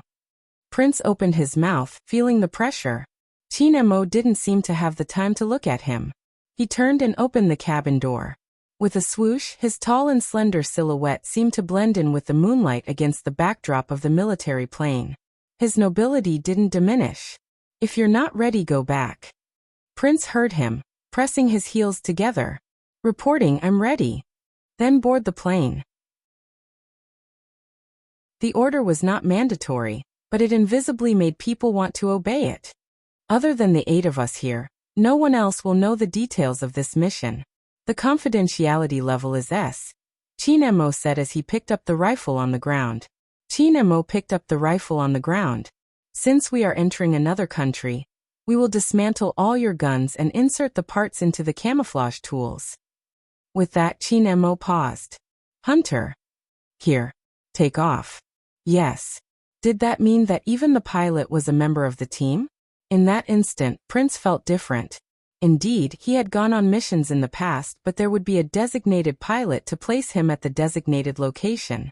But this time, they had no idea what they were going to face.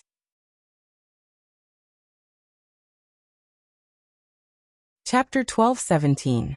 He pushed the small computer to the side. "I'm Fatty, you can call me Almighty Fatty or Brother Fatty. Anyway, I'm asking you to introduce the equipment and events." Chinemo glanced over, his gaze indifferent. Fatty's scalp went numb, and he didn't dare to spout nonsense anymore. With a dignified expression, he continued the previous topic. "Just as boss said, from now on, all of you will have a wireless communication device on your hands. No matter what happens, don't remove it. Make sure that it doesn't leave your side for 24 hours. Other than that, during the mission, there's a high chance that communication won't work. When you encounter such a situation, activate the chip's destruction button, and we can use the signal to find the last place you were seen. Now, everyone can see a video that's less than 50 seconds long on your watch. This video is the reason why we're carrying out this overseas mission." Prince lowered his head, his eyes widening as the video played. In the end, they deepened and he clenched his fists. Fatty added, "The organization you are seeing now is active in the ungoverned area of the MT region. They provide the goods for most of the transactions within the country. Of course, this isn't the most important. The most important thing is the leader of the organization, Kwang. He is a serial killer wanted internationally. The scariest thing about him is that he has 2 degrees and is an expert in psychological crimes. Once someone is affected by his hypnosis, their personality will change drastically. A year ago, his students established the organization. That year, I'm sure you all felt it.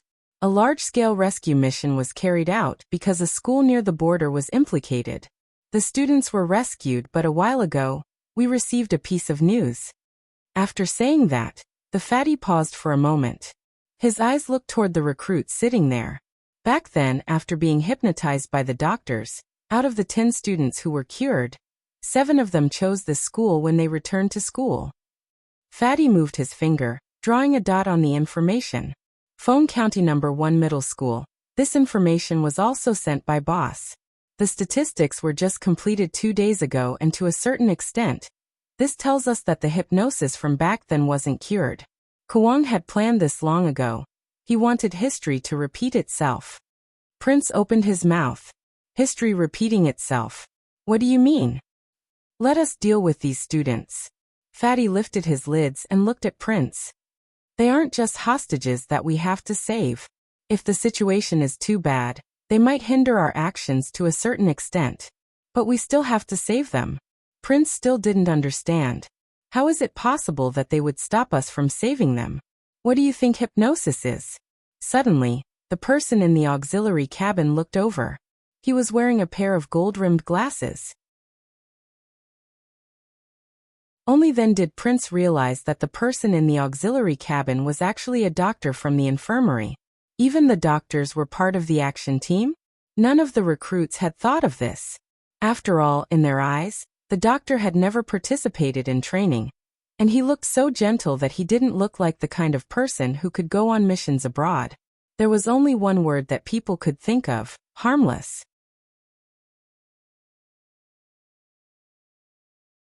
Chapter 12:18.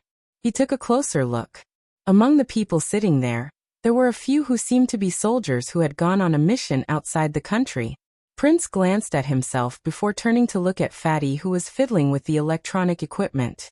In the end, his gaze landed on Chin Mo. Chin Mo seemed to have entered the wrong profession. Could it be? Suddenly, Prince seemed to have figured something out. Could this be the reason why they were chosen? He suddenly recalled his uncle's words.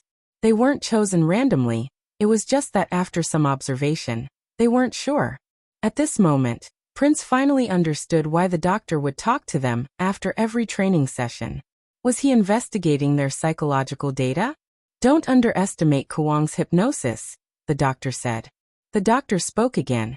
Every case he handled, he didn't even need to do it himself, and he could kill someone. Do you understand why? It's because of psychological influence. There are many types of psychological influence, such as sound, image, words. You should have learned from the textbook cases. The biggest crime scene was when the murderer used the beat of a drum and rhythm to make everyone imagine certain scenes. Their emotions were affected, causing them to be extremely irritable.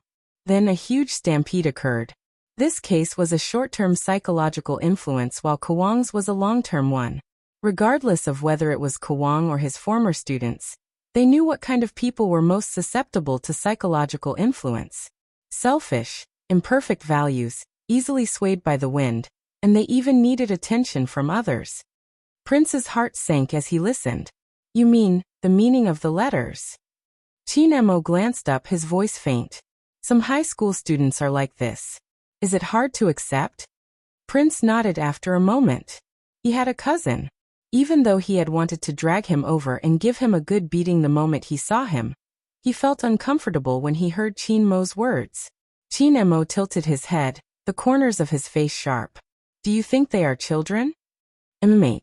It wasn't just Prince's voice, the other two recruits did as well. Chin Mo fixed the parts. When carrying out a mission, they are more dangerous than mercenaries. Do you know why? The three of them shook their heads. Chin Mo's gaze deepened. Because no one has their guard up against them. They think they are young and wouldn't harm others. You aren't him. You don't understand his background or his thoughts. You also don't know what Kwang said to them. That isn't important. What's important is a person's appearance. What has it got to do with age? A person's growth is related to their environment and heart. Some people are born selfish. As long as they could attract the attention of others, they didn't care if they harmed others when they were doing it. They needed this kind of attention. The younger a person was, the more unrestrained he was, and the more unscrupulous he was. It was true that the strong bullied the weak in this world, but what was the scariest was that he was poor, young, and didn't know anything, so if he made a mistake he had to be forgiven. If he didn't forgive him, he would be overbearing. Even if he killed someone, he would be the most pitiful one. You had to face such a child. If such a child turned around and stabbed you after you saved him, how would you deal with him then? Prince's back trembled. He didn't know how to reply. Chapter 12:19. Prince sat up straight. Isn't that a little too scary? He couldn't agree with the devil on certain points. He really couldn't agree with him. He was still siding with his cousin. Chin Mo leaned back, looking nonchalant. You can experience it once. Prince turned to look at the doctor. He needed counseling now. The doctor smiled. This time, it won't happen again. That's why we have to take action. Before Kwang activates the seeds, we have to destroy Kwang's nest. Prince knew how to grasp the main point. That means the situation boss mentioned happened? Can you tell me who carried out the mission? He wanted to worship the Almighty. I can't. The doctor turned to glance at Chin Mo, who had already closed his eyes. Perhaps no one knew. In reality, even those who participated in the mission didn't know what had happened. Their boss was the one who had climbed out of hell. Even until now. The doctor closed his eyes, recalling the scene of that day. It was just 6 or 7 high school students. But it seemed to be able to shatter one's understanding of the world. They had carried out many missions, regardless of how vicious the criminals were. The doctor had never thought of retreating, but at that time he had hesitated. He had personally witnessed his comrade being betrayed to the organization by a high school student he had saved. If it hadn't been for the high school student, his comrade wouldn't have been exposed. At that time, he had also been a member of the undercover team. At that time, he had been in a daze. He had been in so much pain when he bent over. He hadn't understood what he had been protecting. Who had come to rescue him? Was it these people? These people were wrapped in innocent skin, but their hearts had long since been rotten from the bottom of their hearts. He had almost been exposed in front of others as well. If his boss hadn't appeared, he might have gone mad. Do you feel that your faith is gone? That was his first sentence. The doctor was in a daze. He couldn't even hold his gun properly. He was supposed to complete the mission. His boss took his gun, his voice calm. If it's gone, find it again. Then the figure dashed into the jungle. When his boss appeared again, the mission was completed. He had paid the price of hypnosis. Even until this day, when she woke up in the middle of the night, he would ask himself, is it worth it? Until the boss came back. Only then did he understand what it meant to find faith again if you don't have it. Many years ago, a man stood in the sun and asked him if he wanted to join the army. That was his childhood friend, the comrade who had sacrificed himself. That day had finally arrived. In his most youthful years, he raised his right hand and faced the red flag. The scattered light shone on his face, and even his eyes were bright. I will bravely face all hardships and dangers, whether it is training or actual combat. No matter what kind of danger I face, I will remain calm and kill the enemy bravely. No matter what happens, I will remember my oath. I am willing to be a model soldier and will never give in. If necessary, I will sacrifice myself for the country. If necessary, leave the last bullet for me.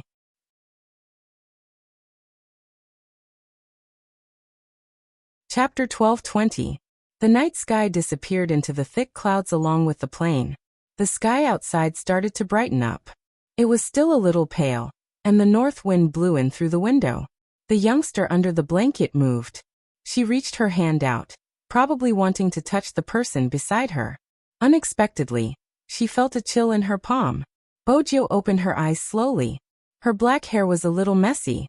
When it was curled up, it made her face look even more handsome. He turned his head to look at the time and furrowed his brows. He grabbed the combat uniform and quickly put it on. She hadn't forgotten that there would be a comprehensive evaluation today. This meant that there would be a military demonstration against Do. Was it because of this that the Almighty's name was so high? Bojo thought about it as she brushed her teeth. Just then the whistle sounded outside. She turned and looked at the height of the second floor. She didn't go down. Instead, she grabbed her jacket and put it on. Then she jumped down against the wind. The hem of her jacket could still be vaguely seen. He landed on the ground beautifully and ran a few steps forward. Very quickly he regrouped.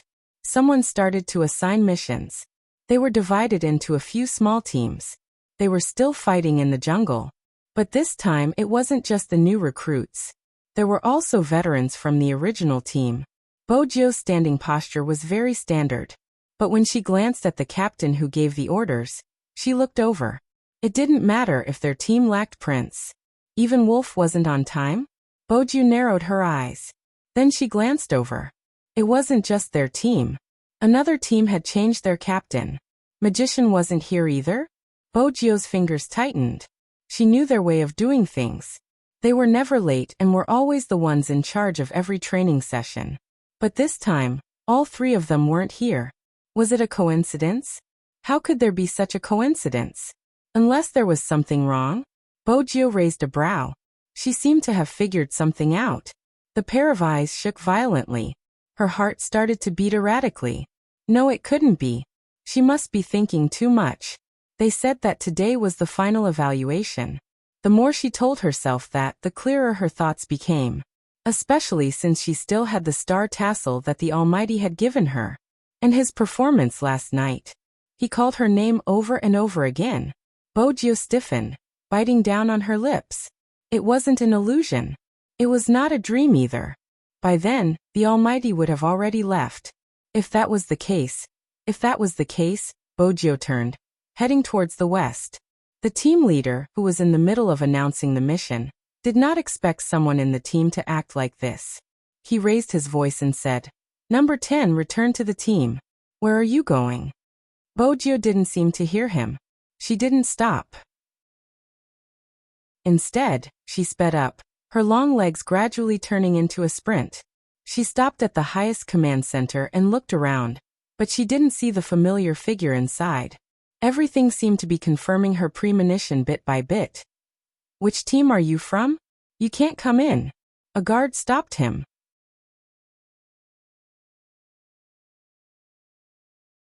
Chapter 12:21. Captain Chin? The guard was at a loss. It was obvious he had never seen him before. Boju loosened her grip. Her frail figure stood there. For some reason, the guard felt that he was being a little too presumptuous in stopping her. "Is there something wrong with you? If there's anything, you can make a report." Bojo couldn't hear what the guard said. The more she pieced together the information in her mind, the clearer some things became. The adjutant glanced outside the door before turning. "General, it's recruit number 10. The military demonstration is about to start. What is the kid doing here?" The old general stood up. The moment he took a step forward, he paused and frowned. "Do you think the kid guessed that youngster Chin and the others left early?" The adjutant replied. "I can't be sure. Why don't I go take a look?" "Go take a look." The old general's expression turned serious. "Don't let the kid notice anything." The adjutant nodded. He knew that if number 10 had guessed that the mission had been brought forward, he would have to think of a way to keep him here. If he hadn't guessed it, they would have to wait a little longer. They could take action 2 days later.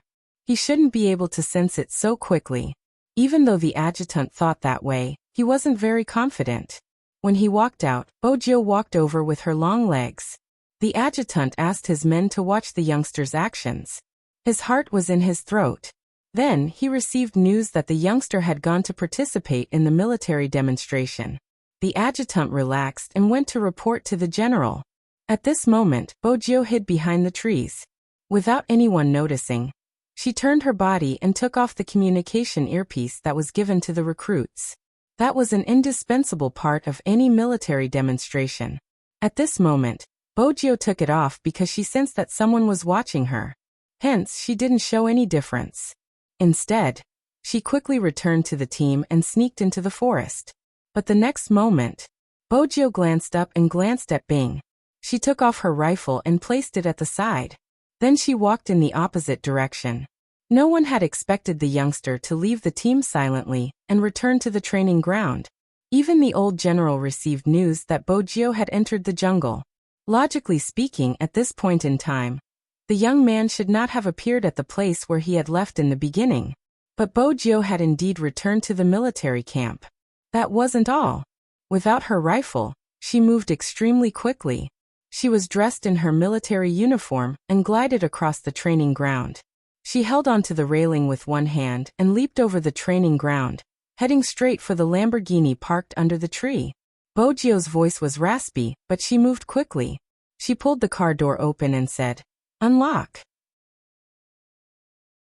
After spending a few days together, Xiaohei had already given up hope that its master would drive it away. After the intelligence system was activated, its voice sounded, "Okay, master, you can start your lovey-dovey mode. This time, I will definitely be a qualified listener." As a car that could understand human language, what else could it do? Instead of choosing to be destroyed, it would rather happily accept the fact that its master had been bewitched by the demon. But what Xiaohei didn't expect was, this time, Bojo didn't support her chin with one hand on the steering wheel and smile faintly like the previous 2 times. Instead, she turned her head and pulled on the seatbelt. The face in the rear mirror was handsome and exuding a dark aura. Fuel level detection. In that instant, the atmosphere in the car changed. Even though he didn't know why. But Xiaohei knew that its master was going to drive it away. The system said, 80% fuel, can drive for more than 200 kilometers. Connect to the network communication device, Bojo said as she adjusted the settings. The intelligent navigation system showed a 3-dimensional image. Network connection completed. Import the driving memory and find the weakest line of defense. Bojo's eyes lit up. Navigation completed. Go straight in the 9 o'clock direction, Little Hay said. Bojo turned her right hand and swung her tail beautifully. She didn't waste any time as she sped along the route. The top-notch sports car with smooth lines seemed to have returned to its original form. It wasn't just a car that was parked in the military camp for people to view. Bat's speed was one of the fastest in the world. Everyone who loved cars knew that. That was because no one had expected someone to be able to start Chin Mo's sports car. It was already too late by the time the garrison troops realized it. Moreover, most of their attention was on the military exercise. Hence, no one knew that Bojio had driven out of the military camp. When the old general heard the news, the phone rang. The person on the other end of the line spoke slowly. The person on the other side of the phone said slowly, "Old Chief, I'm here to apply for my soldier's discharge. To be honest, I didn't expect this person to not be selected into the special operations team. Now that she has returned to her original unit, the process has started again." The old general recognized the voice, and his eyes widened in shock. "Little Tang, you're trying to snatch someone from me again. Let me tell you, anyone can retire, but this technical soldier can't. Send him back." Tang Emoer was stunned. "Old general, she is my soldier. How did it become me snatching her?" The man smiled. "Besides, it isn't that I don't want to send her back. She doesn't want to go back."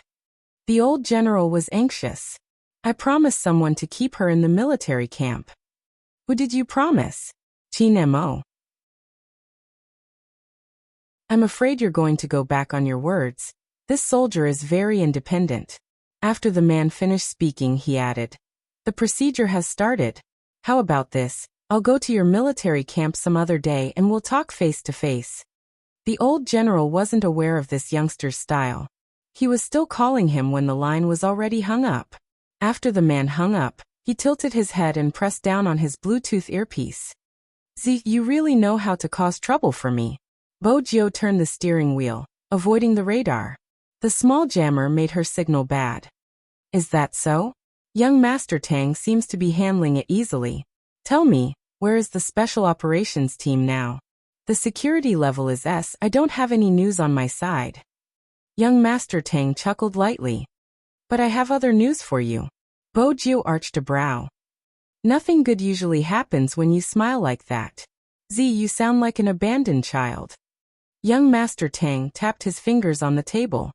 "It seems like you really like Chin Mo." Bojio smiled. "That's right, I like him. It's better than someone who likes his childhood sweetheart and hasn't managed to get her yet." Young Master Tang wasn't annoyed, he smiled. "This is fun, you probably don't understand." Bojio drove away from the checkpoint. Young Master Tang spoke again. "Back then, Chin Mo was involved in a case. Due to the vile nature of the case, it hasn't been made public.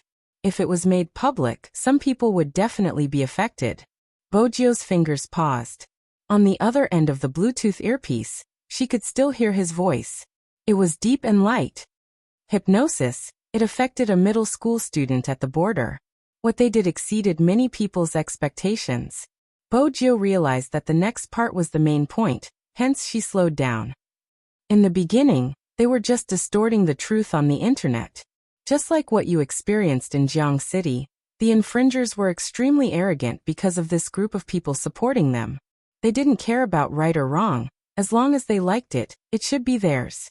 After stealing someone else's things, they claimed it was true love. Simply put, they were the mistress and wanted to build a chastity for themselves.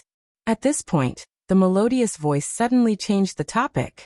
Later, it was confirmed that these people were all in contact with a foreign psychological criminal, so this operation was destined to be difficult to complete. Because they were the enemy's people, they were also hostages that we needed to rescue at that time. Bojio tightened her grip on the steering wheel. She exerted more and more strength. The flying tigers sent many people over, but every time they went, they didn't return. Young Master Tang seemed to be smoking, his voice becoming deeper. It wasn't because of anything else, it was because they couldn't take it and were affected. The cruelest war you can imagine is the explosion of a bomb.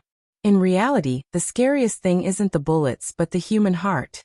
No one can measure the human heart, especially the human heart of that age. It's simple, they can act one way in front of you in school and another way behind your back. They can't wait to kill you.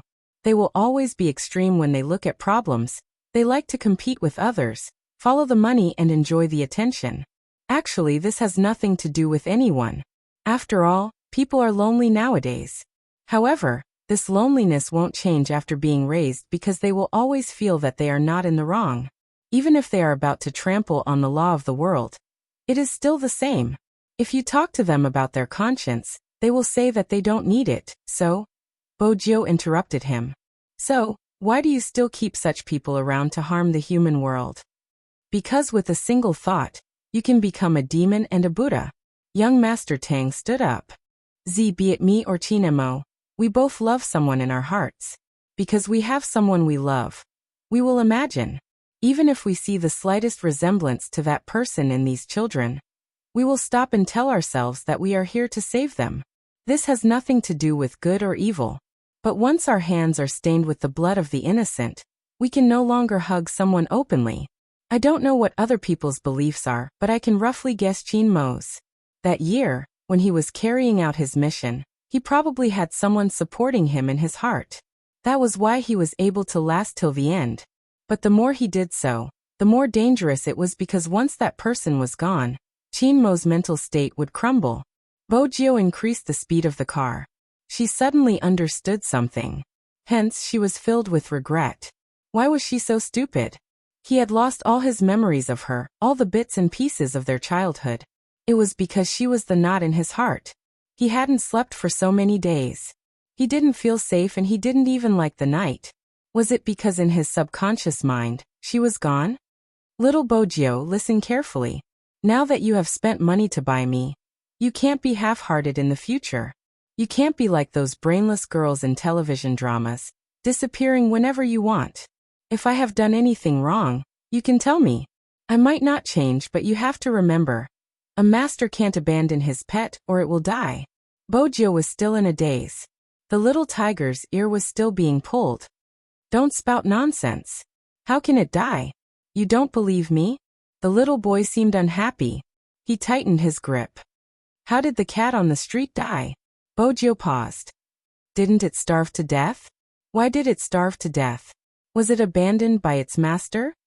It was obvious that the Almighty had learned how to guide her thoughts. The moment Bojo thought about her favorite pet turning into such a shriveled state, she reached out and hugged the soft little boy in front of her. I won't let you starve to death. With that, she seemed to be worried about something. What if we get separated? Even if we're separated, I'll be waiting for you at the place you're most interested in. Other than playing games, dismantling keyboards, and eating, what else can you do? He glanced at her coldly. Also, tell me, why did we get separated? Bojo's round eyes kept turning. She reached out to caress his face.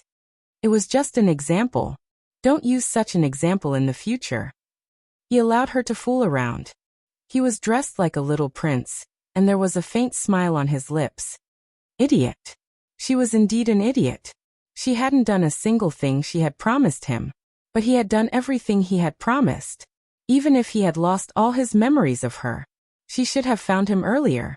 Actually, it wasn't that she hadn't looked for him. After being separated for 3 years, she had gone. She hadn't been old, but at that time, she had understood what was black and what was white. She had always said that she had things she wanted to do. Hence, she had chosen herself over what she wanted to do and him. But he had his own righteous path. He had never thought of letting go of her. She thought that she would never turn completely black, because she had understood a principle. She had never been alone. He could understand those who couldn't be understood by others. He could tolerate those who couldn't be tolerated by others. That person had always been standing at the place they had agreed on. He had never left. She was the one who had lost him.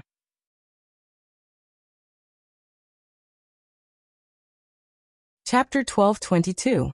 In the afternoon, the sun was blazing. On the desert, the silhouette of a Lamborghini rushed out of the thick fog. There was only one sports car in the vast no-man's land. The amount of fuel in the tank was just enough to reach the nearby town. Bojo turned the steering wheel, her dark eyes drifting with the scenery. There wasn't an ATM in this place. After Bojo reached the place, she wanted to get some petrol. The locals asked her if they could pay online. Bojo didn't have a phone on her, so she used her belongings as collateral. Everyone saw that she was wearing a camouflage uniform and were extremely enthusiastic, especially since the weather was very dry. The old lady watched as the child stood there pouring gasoline. She got the child to fetch some water, asking for Bojio to drink some. Bojio was indeed thirsty, but when she saw the child's dark and small face, she stilled. Because it was a border area, some people here didn't know how to speak Chinese. Most of them spoke the language of the minority. Even snacks were rare. It was probably because it was in a no-man's land, so it was difficult to transport supplies here. Bojio took the bowl, tilted her head back and finished it. Then she opened her pocket, took out a candy, and placed it in the child's palm. She took one and held it in her mouth, the corners of her lips lifting. The child's eyes lit up, and he spoke in a local language. Bojio didn't understand, but for some reason, she thought of the Almighty.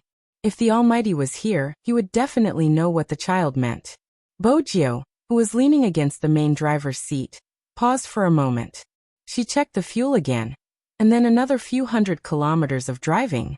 At the next location, she changed out of her camouflage uniform and took a shower to remove the black on her face. She changed into a black mask, dressed as a local, and sneaked into the country. Country tea. Both sides of the bustling river were filled with vendors. Here, spices and fruits were equally famous. Of course, there was also the local masa chicken. At the same time, the intersection of the three countries was also known as the ungoverned area. It was located in a mountainous area, with a unique landscape, lush forests and beautiful scenery. It sounded very beautiful, but because of the climate and area, it became a natural barrier and plantation base. A pure black business car. It looked ordinary from the outside, but inside, there were many videos and local maps. The people in the car had already changed their clothes the moment they got off the plane. Chin Mo wore a suit and a pair of gold-rimmed spectacles, successfully hiding the sharpness in his eyes. However, his noble aura couldn't be changed, so Prince's scalp went numb. The more the great demon king acted like this, the more terrifying he was. However, what he didn't understand was himself. What was going on with this leopard fur coat? And the big gold chain around his neck. Why did he have to wear this outfit that he despised the most? He turned his head to look at Magician. He was wearing a very handsome leather jacket. Wolf was the same. Because of this, Prince risked being glanced at and asked, Boss, what are we going to do? Recently, Kuwang's business isn't doing well. Chin Mo's voice was faint. Prince was stupid. So, he needs a nouveau riche to help him consume his goods. Chin Mo tilted his head, the aura of a big boss bursting forth. Prince knew how to take a detour. Boss wants to use this method to lure him out. Not bad, but a nouveau riche. Wait a minute, he was the one who looked like a nouveau riche the most. Boss, pardon me for asking, but why did you choose me? He couldn't possibly send him to his death. Chin Mo's voice was still the same. General didn't tell you? Uncle was very excited. Prince straightened his back. I'm excited to carry out a mission for the country. Chin Mo praised slowly. Not bad. Prince guessed. Could it be that boss is also interested in my passion? The entire army. Chin Mo tapped his fingers on the table, looking like a successful financial analyst. Those who look old-fashioned aren't rich enough. Those who are rich aren't old-fashioned enough. Those with an aura aren't easy to deceive. Until you appeared, you fit the description. The landlord's foolish son, a nouveau riche. Prince. Boss, this isn't a compliment. At this moment, Chin Mo was still holding a pair of binoculars, looking at someone. Suddenly he arched a brow and called out, Hunter. There was a swoosh. The car door opened. Hunter was like a bolt of lightning, rushing to a shop and grabbing a man who was counting money with his head lowered. He put a black plastic bag over him and dragged him into the car. The man was still shouting, but he couldn't make a sound. The moment he got into the car door closed. Then there was the sound of the car starting. The man couldn't see anything and spoke in Burmese. He wanted to remove the thing on his head, but he realized that he couldn't move at all. Who? Don't you know who I am? How dare you kidnap me, you? Before he could finish his sentence, Chin Mo's long fingers pressed on the off button. Qin Mo's long fingers pressed on the close button, leaning back. Don't you know how to speak Chinese? Suddenly he heard that voice. The man didn't have much of a reaction since he hadn't thought about it that way. He scoffed and changed his tone. Who said I don't know how to speak? Who exactly are you? Why are you acting all mysterious? Who am I? Can't you tell? Qin Mo stretched out his hand slowly. It was a gun that was pressed against his forehead. The man woke up abruptly, licking his lips nervously. Impossible, how is that possible? Why don't you tell me why it's impossible? The voice became even clearer. The man fell back in fright. Young master. MH. Qin Mo didn't deny it. The man's mind went blank. Strictly speaking, he was in the underworld, but on the other hand, he had once been Qin Mo's informant. He knew that as long as he was around, some big bosses wouldn't be able to achieve their goals. Moreover, he would give him a good price. But at the same time, his methods were also quite ruthless. The man wanted to run. Qin Mo allowed him to do as he pleased, his voice faint. I'll give you a chance to live. The man knelt down, not even removing the black plastic bag from his face. Young master, I really didn't know that giving you the wrong information would bring about such a bad outcome. I might not be a good person, but I have never thought of betraying my country, and I don't dare to think about it. Young master, you can take a look at my nationality. I haven't changed. You can take a look. Qin Mo swept him a glance. Since that's the case, you must have news about Kuang. The man paused, his eyes starting to turn. Qin Mo didn't give him any chance to think. I've said it before, I'm giving you a chance to live. The man trembled, the fear in his heart causing him to shrink back. I'll tell you everything, but I don't know much about young master. He is a strange person. He never shows his face, and everyone says that as long as they talk to him, they will be manipulated by him. Hence, hooligans like us definitely wouldn't be able to come into contact with such a person. But during this period of time he has bought quite a number of guns. You can go over and take a look. Qin Mo tilted his head and cuffed the man. Young master. The man's face changed in fear. Qin Mo's voice was faint. What are you afraid of? The man wasn't the only one who was afraid. Even Prince was afraid when he saw his boss in this state. There was a gun pointed at his head at all times. I still need you to do something. Qin Mo glanced up. Go to various places and spread the news that you know a big boss who is interested in doing business that can earn money quickly. The man glanced over. Big boss. Qin Mo reached out and removed the black plastic bag from his head.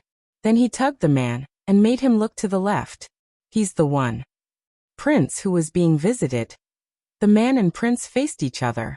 After 2 seconds he asked, Pardon me for asking, but is this a soldier? Prince smirked. Nonsense. Doesn't look like it. The man ignored the word, nonsense, and turned to Qin Mo. Young master, I have to say that you have a good eye when it comes to choosing people. I'm impressed. Prince. If you want to suck up to me, just suck up to me. Why did you have to pick such a point? The man looked at Qin Mo and asked, Young master, why don't you do it yourself? Prince wanted to ask this question too. Fine, he admitted that he did look like a nouveau riche, but in terms of the word gangster, boss was obviously more suitable. He just stood there and changed his clothes, looking lazy and annoying. Especially when he released his aura, he didn't look like a major general at all. He wanted to be in the underworld. Kuang knows me. 5 words, not too fast or too slow. However, it caused everyone present to be stunned. Prince wanted to ask, Boss, how did you know a drug lord? I listened to his class when he was a professor. It would be helpful to explain things clearly. Hunter, wolf, and even magician pricked up their ears. The man widened his eyes. Then young master, do you? His class was all about explaining his point of view. Even though it sounds beautiful, it's actually a high-level multi-level marketing organization that scams fools. Qin Mo removed his spectacles and placed them on the table. That's why I didn't continue listening. Everyone. A high-level multi-level marketing organization that scams fools. In terms of eloquence, boss was indeed unbeatable. But did Kuang know that you were talking about him in this way? The man coughed. But he is really scary. I heard that after interacting with him for a long time, people will listen to him subconsciously. Psychological guidance. It's very normal. Qin Mo opened the car door and tilted his head. The man hesitated. Young master, shouldn't I get them to stop the car first before I get down? Didn't you jump out of the car rather straightforwardly? Qin Mo raised his wrist. I'm in a hurry. Do you want to jump yourself or? I'll jump myself. The man used all his strength and landed on his back. He rolled 3 rounds, his waist aching terribly. He reached into his pocket. There was a stack of money and a bullet inside. The moment he touched the bullet, his entire body stiffened. He didn't dare to have any other thoughts and started to hop on one leg. Hunter looked at the figure in the rearview mirror. This time, he was completely obedient. As prince, he had never imagined that there would be a day when he would start a big business. And this big business had the devil as his investment consultant. After receiving the information from the informant, they arrived at an ancient building. The fragrance of the building lingered in the air. The person sitting at the head of the table took a sip of tea and raised his hand, signaling for the woman who was dancing to leave. Then he asked, "Do you want to do business with me?" "MMH," Qin Mo replied. He stuffed one hand into his trouser pocket, his gold-rimmed glasses reflecting the light. Sometimes, Prince admired this trait of his boss. It was rare to see someone who could talk business without batting an eyelid with a knife on his neck. "I heard that the goods here are good. My boss is very interested. Of course, he doesn't do this business. Just treat it as making a friend." When Qin Mo said this, he took a sip of tea. Prince sat at the side and thought to himself. Similarly, a knife was placed on his neck. His aura couldn't be weak. But how exactly did his boss ignore the other party's ferocious gaze? Old O was one of the top firearms suppliers in the Golden Triangle. He had a complicated bloodline and never showed mercy. But no matter what, he was always concerned about benefits. When the other party pushed a small box of money over, he was already tempted. However, he was wary of the 3 people's identities. After all, it was too strict now. He was slightly worried that they were spies sent by someone. He turned his head and said to the person beside him, "Go and investigate." "Yes." The person retreated. Oldo then continued, "I just like to make friends. How do you read that poem?" The moment he finished speaking, Prince felt the pressure on his neck disappear. Then he heard the voice of his current consultant. "A bosom friend in the sea is like a neighbor in the distance. Not bad." Oldo seemed to be relieved that the other party didn't hide his identity. "How many years has it been since I heard a Chinese poem? How nostalgic." Prince turned his head and looked at him. "Consultant." Qin Mo drank his tea and said faintly, "Boss O is a scholar. You can tell a thing or two from this pavilion." "Prince. How can you follow up with such a sentence?" "Boss, you can tell someone's hobbies from their decorations. How did you learn this?" "Ah." Oldo seemed very happy. "Brother, you must stay for a meal. We can also talk about poems." "Prince." F***ck, this line is unbearable. "Old man, to be honest, do you know who said this to whom? You can say it to my boss. However, boss mustn't accept this meal. It was a hangmen banquet. Even if they called each other brothers, as if they had transmigrated, he still mustn't accept it." "Not today," Qin Mo said. Oldo narrowed his eyes. Qin Mo casually placed the teacup down. "Tomorrow boss and I will bring the money to collect the goods. We can chat with Mr. O. Prince. Tomorrow will be even more dangerous." "Boss, do you really not want to go back?" People who didn't understand psychology wouldn't understand what Qin Mo was trying to do. As they spoke, Oldo's murderous aura dissipated. In addition, the person from the other side walked back. He leaned over and said in Oldo's ear, "I've checked. He is from China. His family is in the mining business and is involved in the real estate and entertainment industry. The police don't have such a person." "Are you sure?" Oldo lowered his voice. The person lowered his gaze. "I'm sure." No one knew. Oldo and the others only found the information that Qin Mo wanted him to see. Hacking into the network system. And when the other party asked for information, at the appropriate time, the previewer link was inserted. This way, as long as the other party used the internet to search, they would definitely see this information. In addition, if they hadn't made preparations in advance, this wouldn't have happened. No matter how the other party inquired, their identity would be real and all real information related to them would be erased. This was arranged every time they carried out an overseas mission.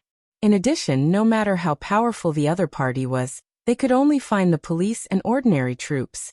They wouldn't be able to find them. Prince only saw someone holding a knife to his neck. He didn't realize that long before they came in, Wolf had already disappeared. The best sniping vantage point, the direction in which the long gun was pointed, was Old O. This was Chinmo's plan. As the prey, Old O didn't realize that he had fallen into the other party's trap. It was also because he believed in the information that when he looked at Chinmo again, it was as if he was looking at a big client. "Brother, tell me the truth. You are the one in charge here, right?" Chinmo smiled. "Sir, you have sharp eyes. This time, as the consultant, I am indeed the one in charge. My main task is to guide little boss." "It is rare to see a talent like brother," Old O continued. Prince felt that between the two of them, Old O and his boss were like old friends at first sight. His boss treating Old O was completely a trap. However, when would this old-fashioned way of chatting end? He really couldn't take it anymore. He had to admit that his boss was also a talent in this aspect. No matter what the other party said, he could maintain his composure. He was a top-notch talent. As they chatted, Old O couldn't stop talking. If his subordinate had someone like brother, it would be a blessing in his life. Prince F***ck. Did he think he was dead? How could he be so brazen in trying to poach him? At this moment, his boss gave him a look. Prince knew it was time for him to appear. He directly brought out the side of him from before he joined the army. Not only was he sloppy, but he also loved to throw money. Although he didn't want to admit that he had done such a stupid thing in the past. But now he indeed didn't feel out of place. He took the money and slapped it. He raised his eyebrows. After saying so much, where are the goods? If you don't want to show it, don't hide it. There is money here. Old O raised his eyebrows. Chinmo said calmly, "What did boss say before we came out?" Prince subconsciously shrank back when he heard his boss's voice. "I'll listen to you. Hee, there has to be an end to any business." That impatience successfully created his image as a nouveau riche second generation. Old O laughed. "Since you are so straightforward, brother, bring the money tomorrow to collect the goods. But there is one thing you can't do in certain places." Chinmo put down the teacup again, his eyes moving. Prince paused for a moment before he understood. It was time for him to say his lines again. He crossed his legs and said, "We're just here to buy some guns for fun. As for business, we're only interested in things that earn us money quickly. We're here to get the goods. Guns are just for our daily needs." Oh, it was obvious that in that instant, Old O thought he had found out about some secret. After all, Chinmo, who was sitting at the side, frowned. Then he took the suit jacket that was draped over the wooden chair. His mood was still calm. "Children don't know the rules. I hope sir won't take it to heart." "Not at all. Who hasn't been young before?" Old O smiled very amiably. He twirled the Buddha beads in his hands. Just by looking at him, no one would think that he dealt with guns. They would think that he was an old man who believed in Buddha. However, in such a place, everyone worshipped Buddha. "We will visit again tomorrow." This was Chinmo's last sentence. This time, when they left, Old O didn't feel anything was amiss. Instead, after they left, he turned his head and looked at the shadow. "You heard everything?" "Of course." Hearing the sound, a person walked out. This person didn't look like someone to be trifled with. There was even a tattoo on his face. He was in charge of all the contact with the outside world. He called himself Scorpion, and was currently Kwang's most trusted person. Old O took a sip of tea. "It seems like the other party wants to do business with you. What do you think?" "We aren't sure of his identity yet. It's hard to say." Scorpion sat down, his fingers sliding across the blade. Old O arched a brow. "You aren't sure of his identity? You heard it just now. My men have checked. He isn't from the police side. I will tell Wang about this. Scorpion stabbed the dagger on the wooden table. Let him analyze. If there is a problem with the other party and he is from China, we can use him as a sacrifice. When he heard the word China, Oldo frowned. We are doing our own business. Why do we have to go against China? This isn't a wise move. Since we are talking about this topic, Wang asked me to ask you. Scorpion lowered his body. Why don't you expand your business to China? Wang also said that as a business partner he will help you find a market. Since you're so stubborn, don't blame us for not protecting you if something happens. When he heard this sentence, the thugs beside him had already stood up with a swoosh. Scorpion laughed out loud. Think about it carefully. Who is the boss in the Golden Triangle now? Since the old man sitting in the middle didn't give any orders, the thugs didn't move. But Oldo's voice rang out. There's no need to think about it. I won't do things that will bring about my own destruction. Moreover, you seem to have forgotten that I have Chinese blood in me. Scorpion narrowed his eyes and leaned back. I'm just joking. It's up to you if you don't want to expand your business. Let's see if that group of people is really stupid with money or if everything is just an act. At this moment, outside the small courtyard, 800 meters away, with a swoosh, Qin Mo closed the car door and loosened his tie. His voice was calm. Wolf, come down. Be careful when you leave. Yes. There was a communication device in the car. Prince was still immersed in his acting and couldn't pull himself out. In the end he was stopped by Qin Mo's cold glare. Boss, do you think this Oldo will sell the guns to China? Prince's worry wasn't without reason. Qin Mo threw his tie away. He dares. He released his aura completely, shocking everyone. You're tuning in to the Li Mei's Sword of Destiny YouTube channel. We're so grateful for your support and don't forget to subscribe to join us on this incredible journey through captivating stories. Your generosity through donations truly makes a world of difference, as it's the primary source of revenue that allows me to expand and enhance this channel for you. Thank you from the bottom of my heart for being a part of this adventure.